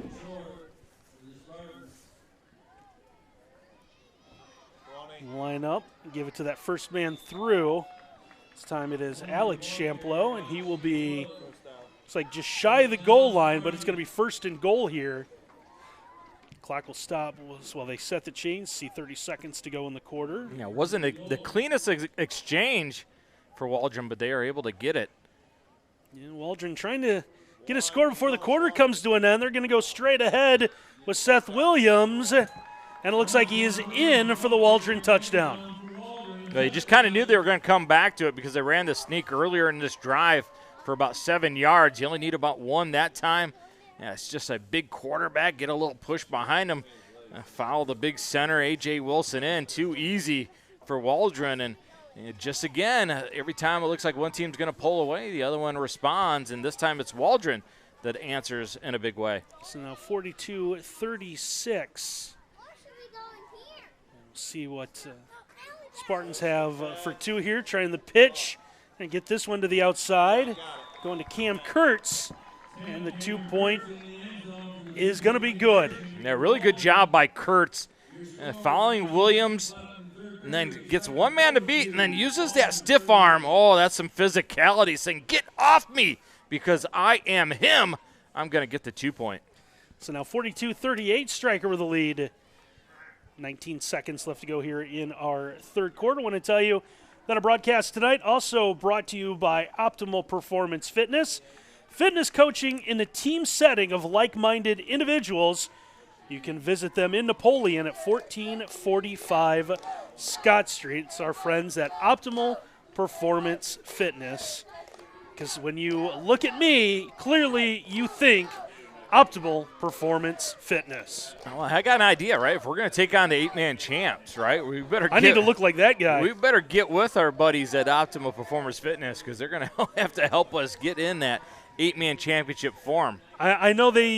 You're talking earlier. They were recording some of the speeds, some of the guys for the Defiance football team, and I know they were using social media to put that out. Can we put Gavin LeBeau on the clock? Oh, he's got see what he can do. Well, how about Cadwell too? Both those guys can scoot. Yeah. So our friends at Optimal Performance Fitness helping us out this year. And Coach Willis should be running that fast break offense with those guys this year in the winter.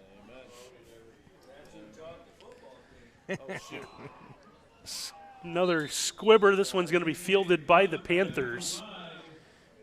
Shot every 7 seconds. Yeah. The old Paul West head, right? Run the system.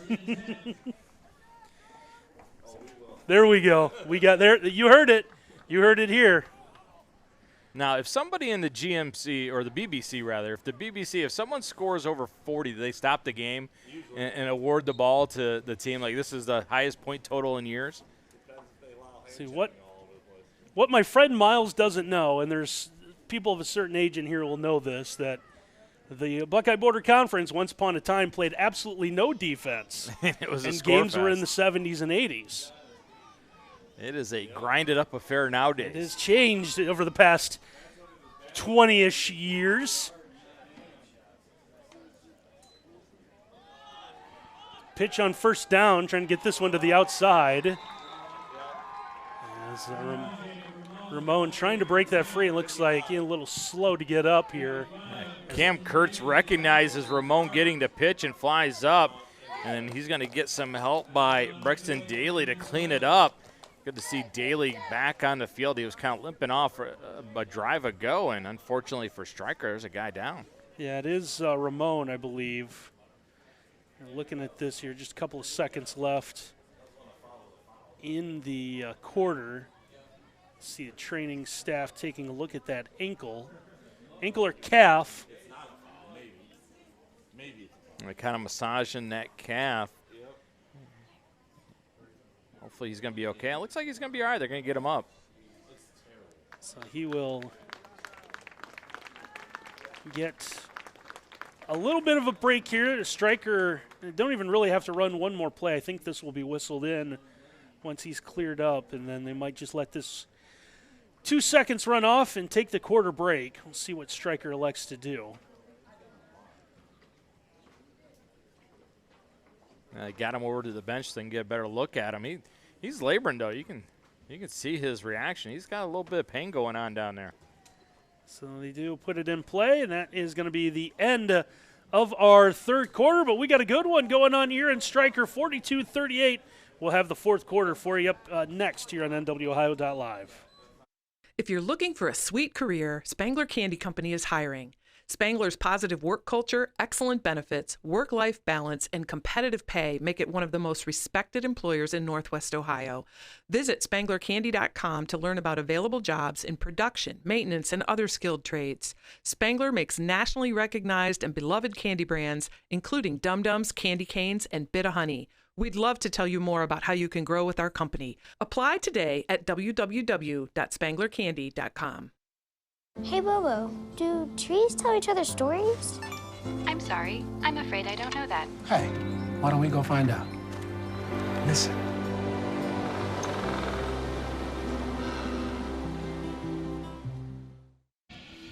(42-38) Stryker with the lead over Waldron as we head to the fourth quarter here.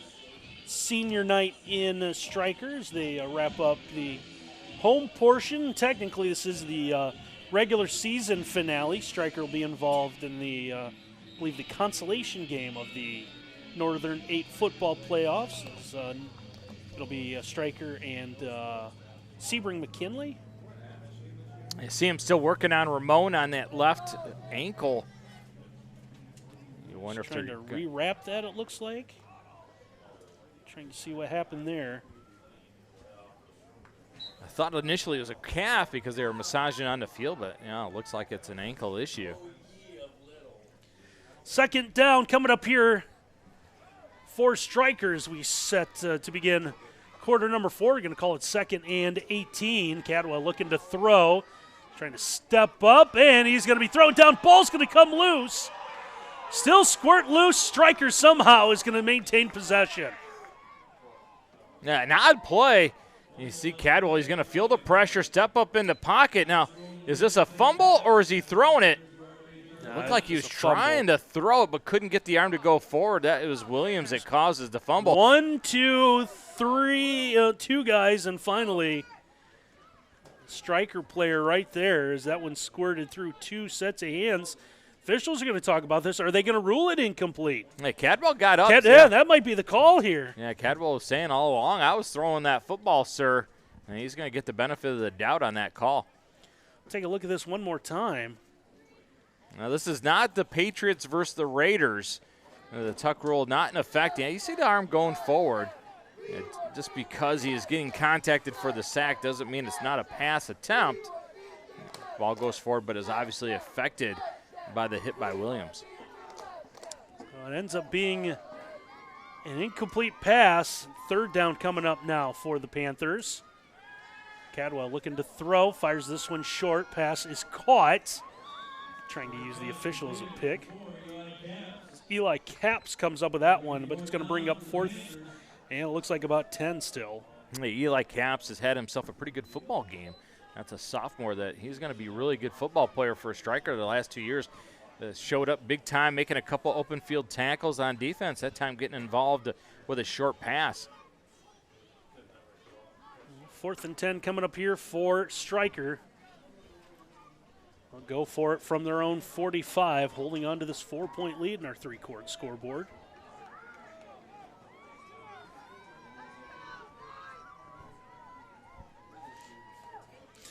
Cadwell in the shotgun.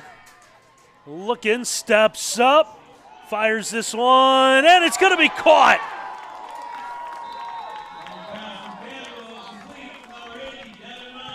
Devin Monte comes up with this one. Monte kind of waits for this one like a punt to come down.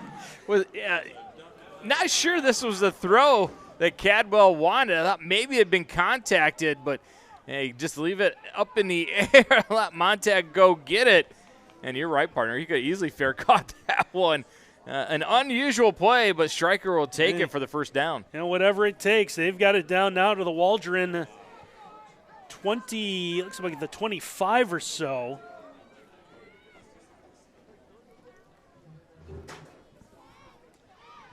Cadwell keeps this one again. That option look, he's going to be thrown out of bounds. Yeah, Stryker wanted a late hit out of bounds call, but not going to get it. And Waldron wanted a hold call, and they're not going to get it. So, it was a pretty good football play when both sides aren't happy. Right. Gain of about 3 is going to bring up 2nd and 7 here. They ran that open option, but they blocked the read guy, so I'm not sure. You saw Cadwell kind of pause a little bit. A little bit of a blown assignment. Usually the read guy doesn't get blocked. Cadwell now with the pistol look with the back behind him. High snap, is able to get that one. Trying to make something happen, just gets rid of it. Find it out to Carl Glenn. And Glenn's going to have good yardage, and it's going to be a 1st and goal situation here for Stryker. Yeah, really nice athleticism by Cadwell to catch that snap. And then the quick decision-making ability to get it to Carl Glenn, who is out of this world catching that pass and getting upfield. 1st and goal coming up here from about the 7.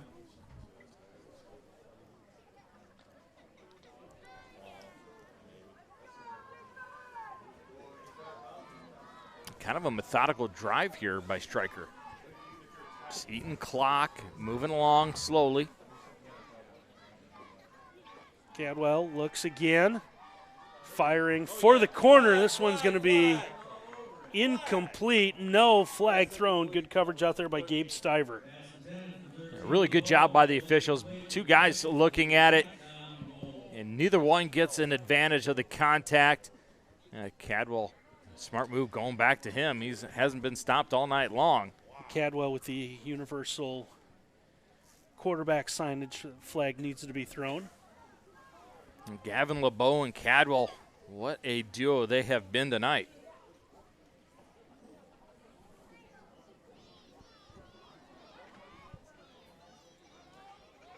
Second and goal coming up. Cadwell rolls this time to the near side. This one's going to be caught again by Glenn. Looking for that goal line, but he's going to be short. Anytime they've run that tight bunch set, it's been out-breaking routes, and they've gotten Cadwell onto the perimeter to make an easier throw. At some point in time, Waldron's going to have to roll up a little bit tighter, take that short route away. Well, 3rd and goal coming up here for the Panthers. Got this one somewhere around the 2 or 3 yard line. A good shot of Dollar General behind the end zone. Outskirts of downtown Stryker. A lot of movement now, whistle here.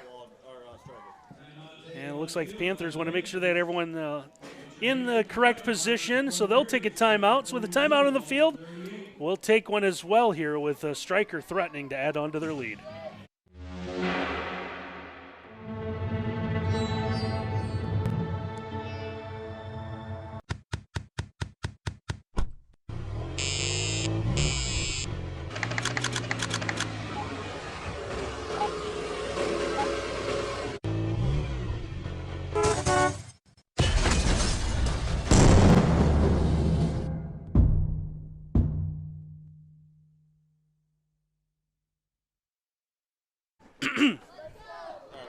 Look, 3rd goal coming up here. Every time we see that PSA, there's more and more that comes out of it. The flip phone, for one. Who's rocking a flip phone still? So if you have a flip phone, don't text and drive. That's the message I got. If you're, first of all, don't be a dinosaur. Yeah, right. We mean that literally, not some of the aged gentlemen. You know it's a big moment here at Stryker when they break out Timmy Trumpet on the PA.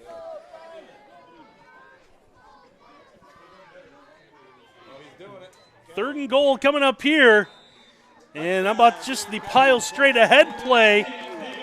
And Cadwell's going to be in for the Panther touchdown. Now you play Timmy Trumpet, you get fired up, and what's the response you get?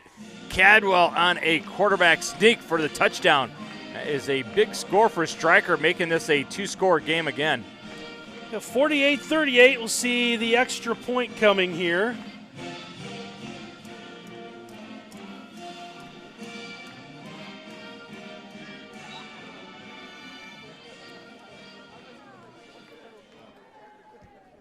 There's the cheerleaders getting fired up. I understand they're big Timmy Trumpet fans.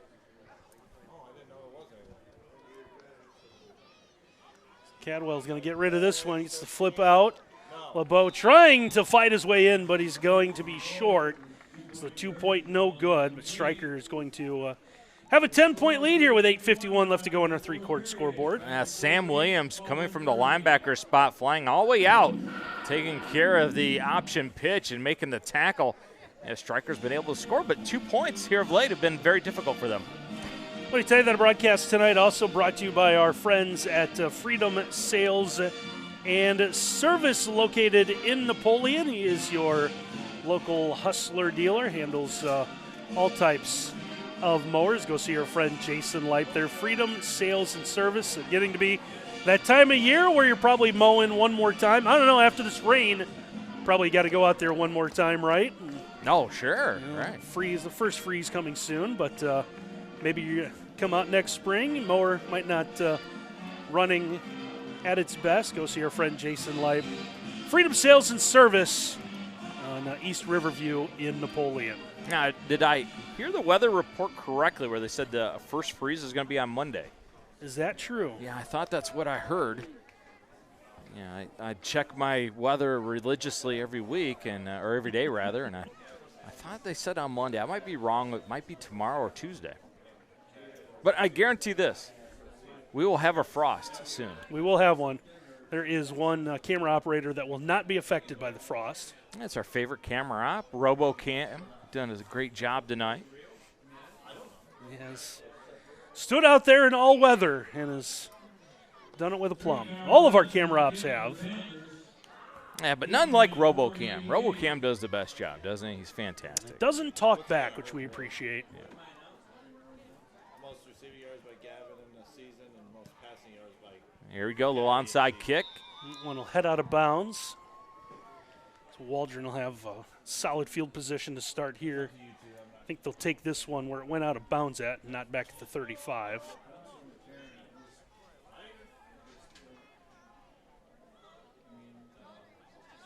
Well, with 8:51 left, down by 10, if you're thinking Waldron has to start slinging the ball left and right, that's not the case. They can still use that ground game.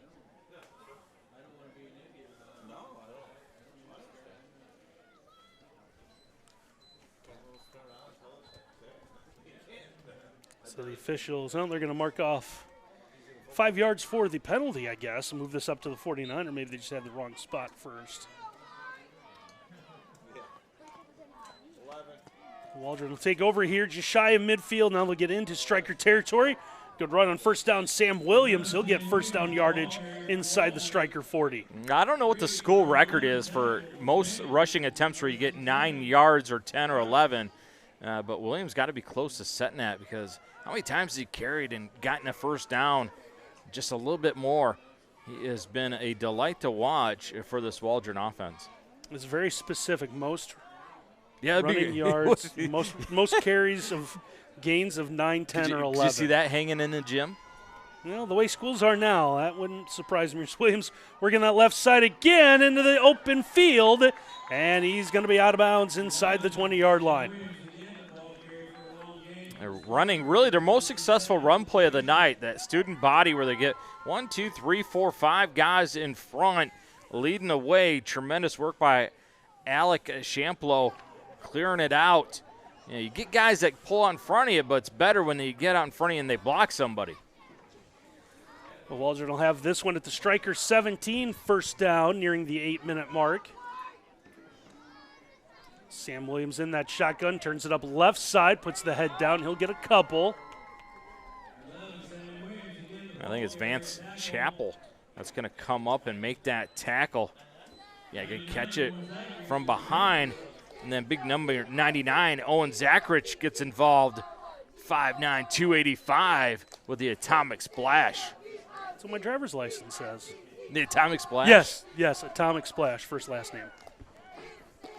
I knew a kid in high school, just McLovin, was on his driver's license. 2nd and 9 was the Hawaii driver's license. It was, yeah. Odd. Gain down to the 11-yard line. No, we get a laugh from Ken Rieger out of that one. Third down coming up. He broke out a call last night in our Defiance and Ottawa-Glandorf game. He broke out razzle-dazzle. I'm hoping that we hear a little razzle-dazzle out of you again tonight on a call. You've already got me with the sidecar call. That's one of my favorites, Randy Roberts. Williams back to that left side. And this is pretty much the anti-razzle-dazzle, straight-ahead smash-mouth football. Oh, it sure is. Anything better than a muddy field and watching those white jerseys not be white any longer? Getting darker and darker. Right, every mom watching this game in the stands is just, they're just grinding their teeth, right? They sure are. I'm going to have to wash it twice. I better go to Costco tomorrow, get some more detergent. First and goal coming up here for the Spartans. And turn to, I believe, is that still Sam or Seth Williams? I saw the one. It is 11. Sam Williams a little timid, trying to find a spot in the line that time. Choppy feet will be stopped for no gain. And you saw big Michael Dams, number 88, plug it up. Came flying up. Looked like Williams kind of slipped a little bit after he got that snap, but they're at point-blank range here on second down. If they do anything other than run right at Stryker, I think it's going to be a mistake. You have 3 downs. They get the touchdown from about the 3-yard line. Get it done. Second and goal from the 3. Coming straight ahead, and they do that left side with Williams. Sam Williams in for the Waldron touchdown. Yeah, look at all the bodies again getting out in front. A good job sealing the edge by Daly. You seal it outside, let them cut up inside that block, and you're celebrating a touchdown. Waldron now within 4. And they'll line up for 2 here.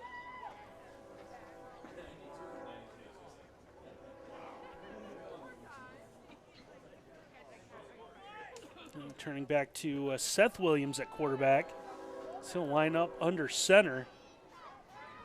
Roll this one out, and Seth Williams will convert the 2 points. And now 48-46 on our three-quarter scoreboard here, just under 6 minutes left to play. Yeah, I thought for a second he was going to risk the throw, but he wisely saw that nobody was out in front of him. Why risk the throw when you can just kind of stroll into the end zone for the 2-point conversion? 2-point ball game with 5:50 left.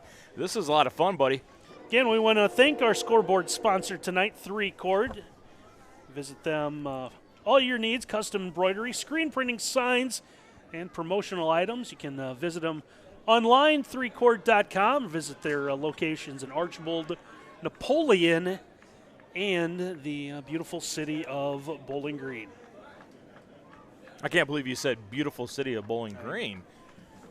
You rocket guy that you are. I thought you would make some kind of disparaging remark about Bowling Green, but you're Bowling Green, that's right. You are what you are. You do have to say something complimentary about the downtown part of Bowling Green. Very pretty, very nice. And also the Stroh Center. Stroh Center, fantastic place, especially when you're broadcasting basketball from. We had the opportunity to be courtside last year. We did. That was a lot of fun. Closing in on the start of hoop season here. About a month or so away. First weekend of December, the football state championships also double as the opening weekend of the boys basketball season. Miles and I will be with you just about everywhere you watch high school hoops. We'll be with you in some form or fashion. Kick middle of the field. This one is going to be fell on about the 44-yard line. And that's Dams that falls on it. He kind of panicked. He wasn't able to get it clean.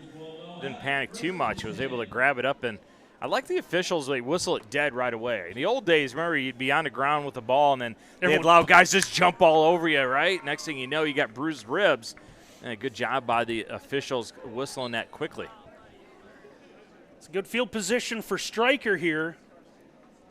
And the plan might be to try to run off as much as they can as this final 5:49 as they'll have it from their own 45. Cadwell looking to throw on first down. That one might have been deflected at the line. That's going to be Seth Williams. Get his big hands up. Look at that left hand. I bet he is one heck of a basketball player for Waldron. Good verticality. Tough to throw through that. If you're going to throw a short route, you need your offensive lineman to punch through a guy so he doesn't get his hands up in the air. It's going to bring up 2nd and 10.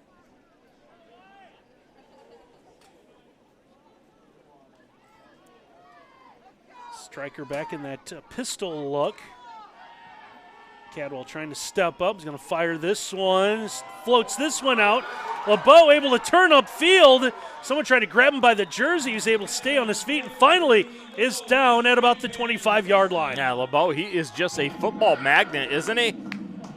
Anytime they need a big play, Cadwell just kind of lofts it up. LeBeau goes and gets it and then puts on the brakes like Maverick in Top Gun. Lets the defense fly right by. Another big play for Stryker, authored by LeBeau. Big gain there of about 30 yards.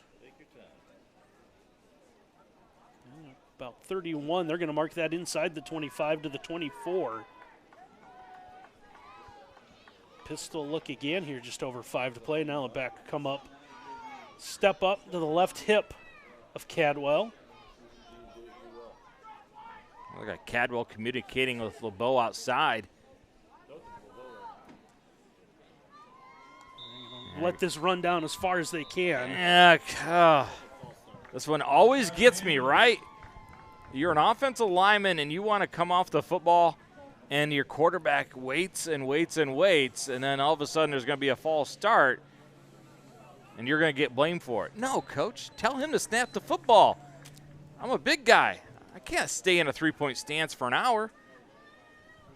Help your offensive lineman up. Get up to the line of scrimmage, snap the ball, and let's go.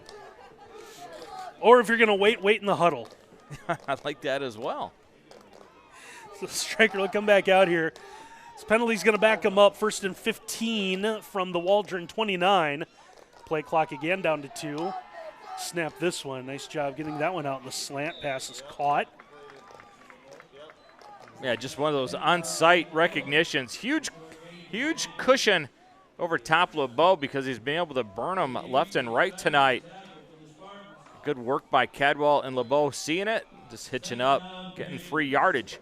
LeBeau catches that about helmet high.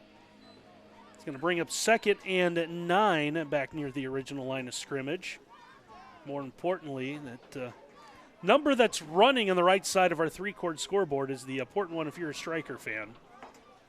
Under 4 to play now.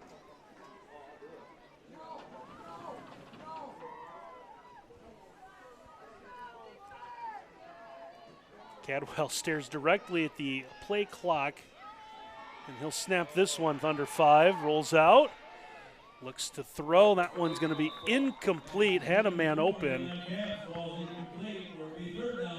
His escapability has been impressive tonight. And it gets outside the rush of Daly yet again. Waldron has really struggled to keep Cadwell inside the pocket or get him to the ground. He's been elusive and gets himself some extra time. Almost made Waldron pay for it again. That one just a little bit out of the reach of his receiver. He's looking for caps there. It's going to bring up 3rd down. We'll call it 3rd and 9 at about the 23-yard line. Glenn this time will be the back next to Cadwell, and the double flinch. That one is, I see a lot. All 4 or 5 of the coaches for Stryker, all varying degrees of disarray. How priceless was that watching Owen Zacharich's reaction when he swung the ball up and then tried to bring it back real quick. Maybe no one saw me. Good effort right there, Owen. But unfortunately, the guys in the black and white saw it. Makes it 3rd and 14 now for Stryker.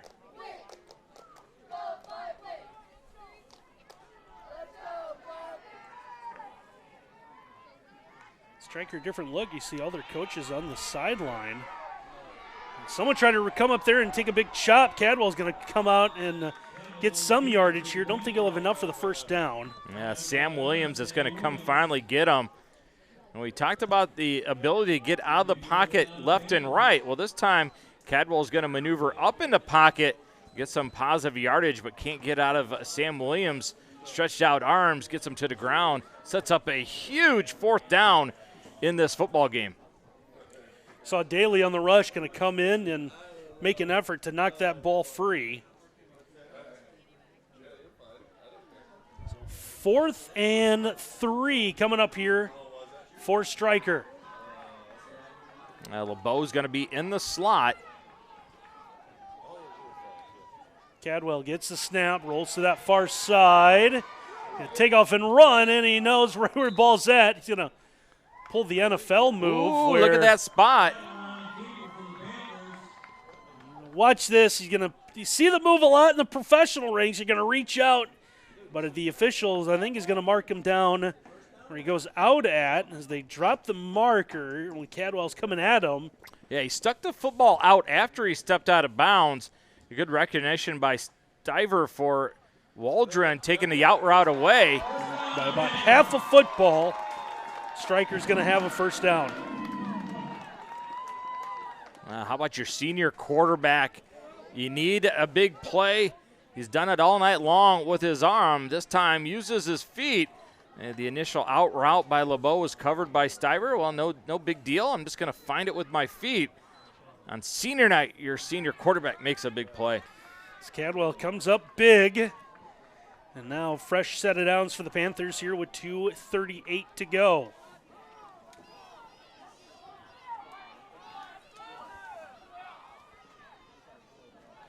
Glenn again, that back alongside. Oh, trouble here is LeBeau at the handoff. That one wasn't timed extremely well. Flag coming out as well as LeBeau's wrestled down by Cam Kurtz here.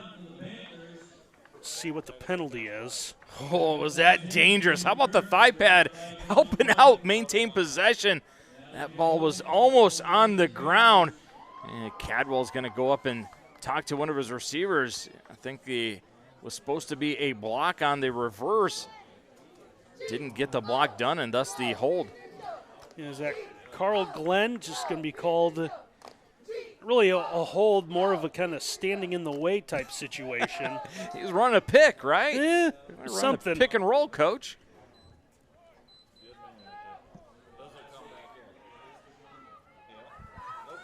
How about 1st and 22 on your 22?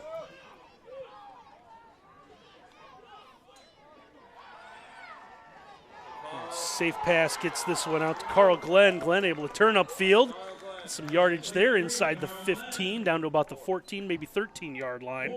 Hey, Carl Glenn is going to catch a little bubble out to the left-hand side, and here's what he does that's really smart.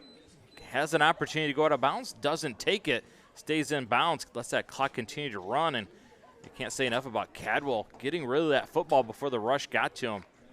Good alertness. So it's going to bring up second. Looks like 2nd and about 8 here.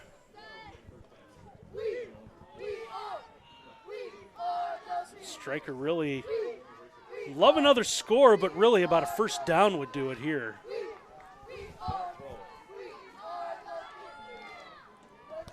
Cadwell rolls out under pressure. Had a receiver leak out. This one is going to be incomplete. Oh, I really thought he got underneath it. Watch Glenn leak out. Cadwell throws it up to him. Looked like the ball had been contacted. Yeah, good call by the official. Knows that the football got down underneath. A good effort by Glenn to come up with it, but unfortunately for Stryker, that also stops the clock. It's going to bring up 3rd down here. We'll say 3rd and roughly 8, maybe 9.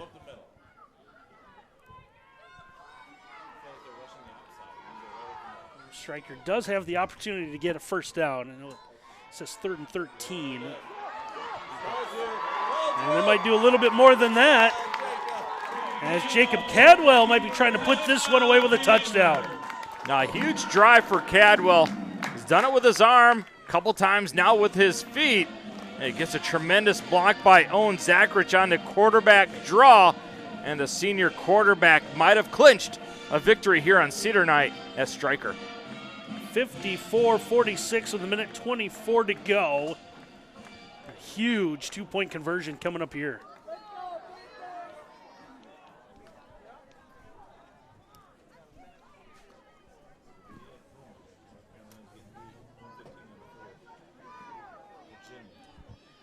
Here comes the 2-point, try to make this a 2-possession game, and we'll get whistles.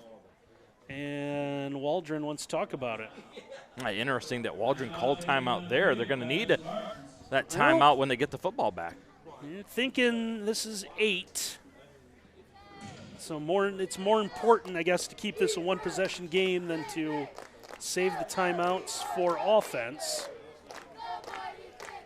So Stryker, a successful 2-point, you would think, would just about do it. Yeah, you can start singing "Turn Out the Lights, the Party's Over" if they get the 2-point here. It'd be a lot of miracles that Waldron would need to get the victory if Stryker gets a 2-point. But if they stop them here, touchdown and 2-point conversion, and might have some free football. Let's see what the teams do here.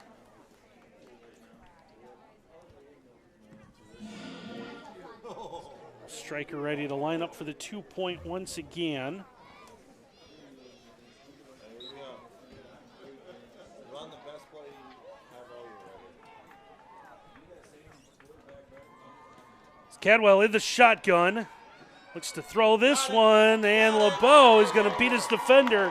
It's Stiver, and he's going to come up with that one and get the big 2-point conversion. Now look at the hand strength by LeBeau. Going to leave the ground, use his body to shield off Stiver, and then just holds it up for everybody in Stryker to see. I came down with that 2-point conversion. Great hands. A lot of strength in those hands by Gavin LeBeau. Yeah, huge 2-point makes this 56-46 with a minute 24 left to go on our 3-chord scoreboard. Stick with us after the game. Miles will very quickly make his way down onto the field. We'll talk to our NWOhio.live player of the game.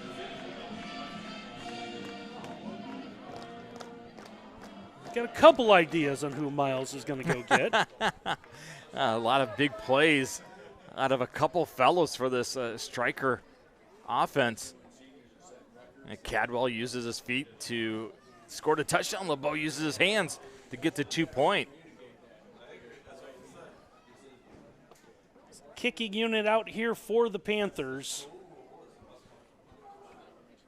As Carl Glenn's got this teed up now.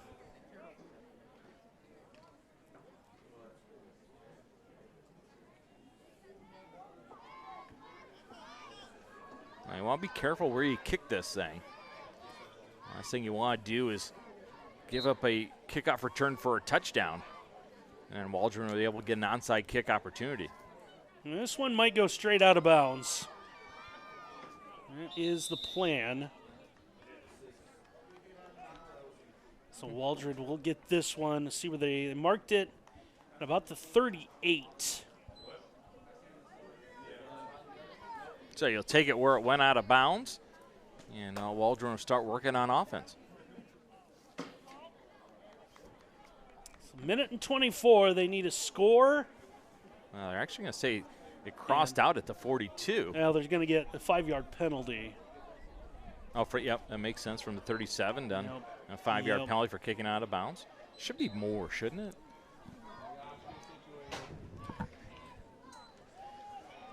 Here's Seth Williams, gets rid of this one.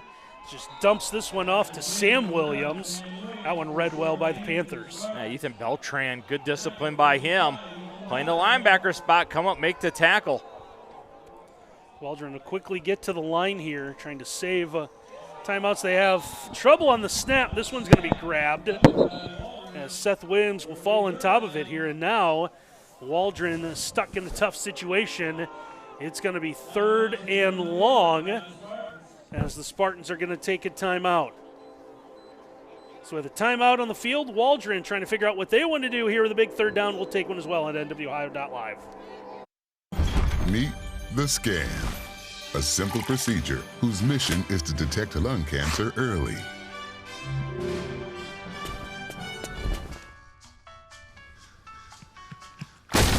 I'm here to save you.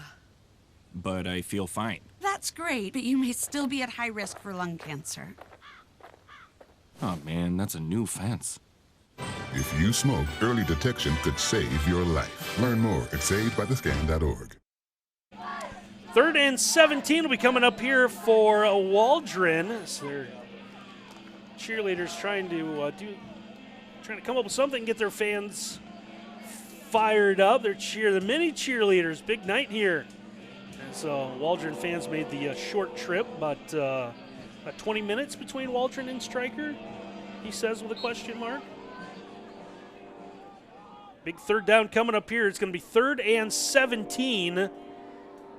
Waldron really have 2 plays trying to get this. See what they do here. They tried the double pass here as they go to Stiver. Stiver trying to throw this one deep downfield, and that one's going to be incomplete. So that was Troy Champlow deep downfield, but that one will short hop them, and now ball game on the line here for Waldron on 4th down.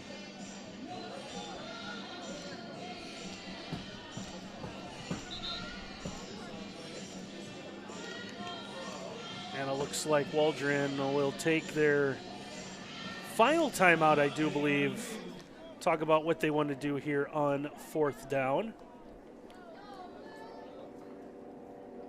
So, 1st down will stop the clock momentarily. It'll also keep Waldron alive. With 54 seconds left to play, Waldron starting to run out of time here. They're going to be backed up into a 4th and 17. Back at their own 33-yard line. So the Stryker coaches huddle with their guys. The defenders are all going to be kind of pointed out where the 1st down stick is, and I think the biggest objective is to make sure the guy with the football gets out and stays behind those.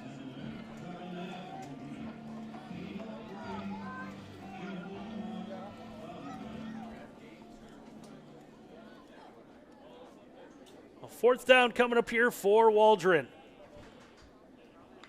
Seth Williams in a shotgun. He's going to roll to the far side. Comes back under pressure. Able to get out of it. He's going to get rid of the football. This one's going to be incomplete. And Stryker is going to be able to run out the final 47 seconds. And they're going to come out of here with the win and snap a 7-game losing streak.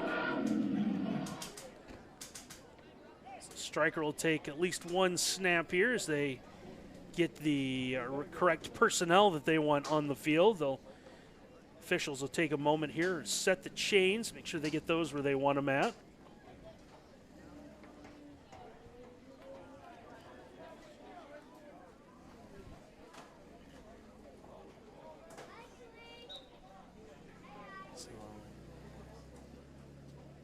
Best formation in all of football, according to my partner, Miles Holliday.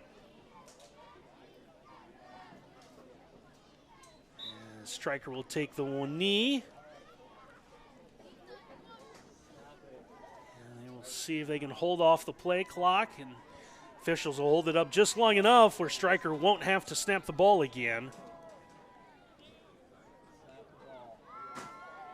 They might do it one more time just to be safe, as the officials, I think, are telling the Panthers that they won't really have to. They might be short a player.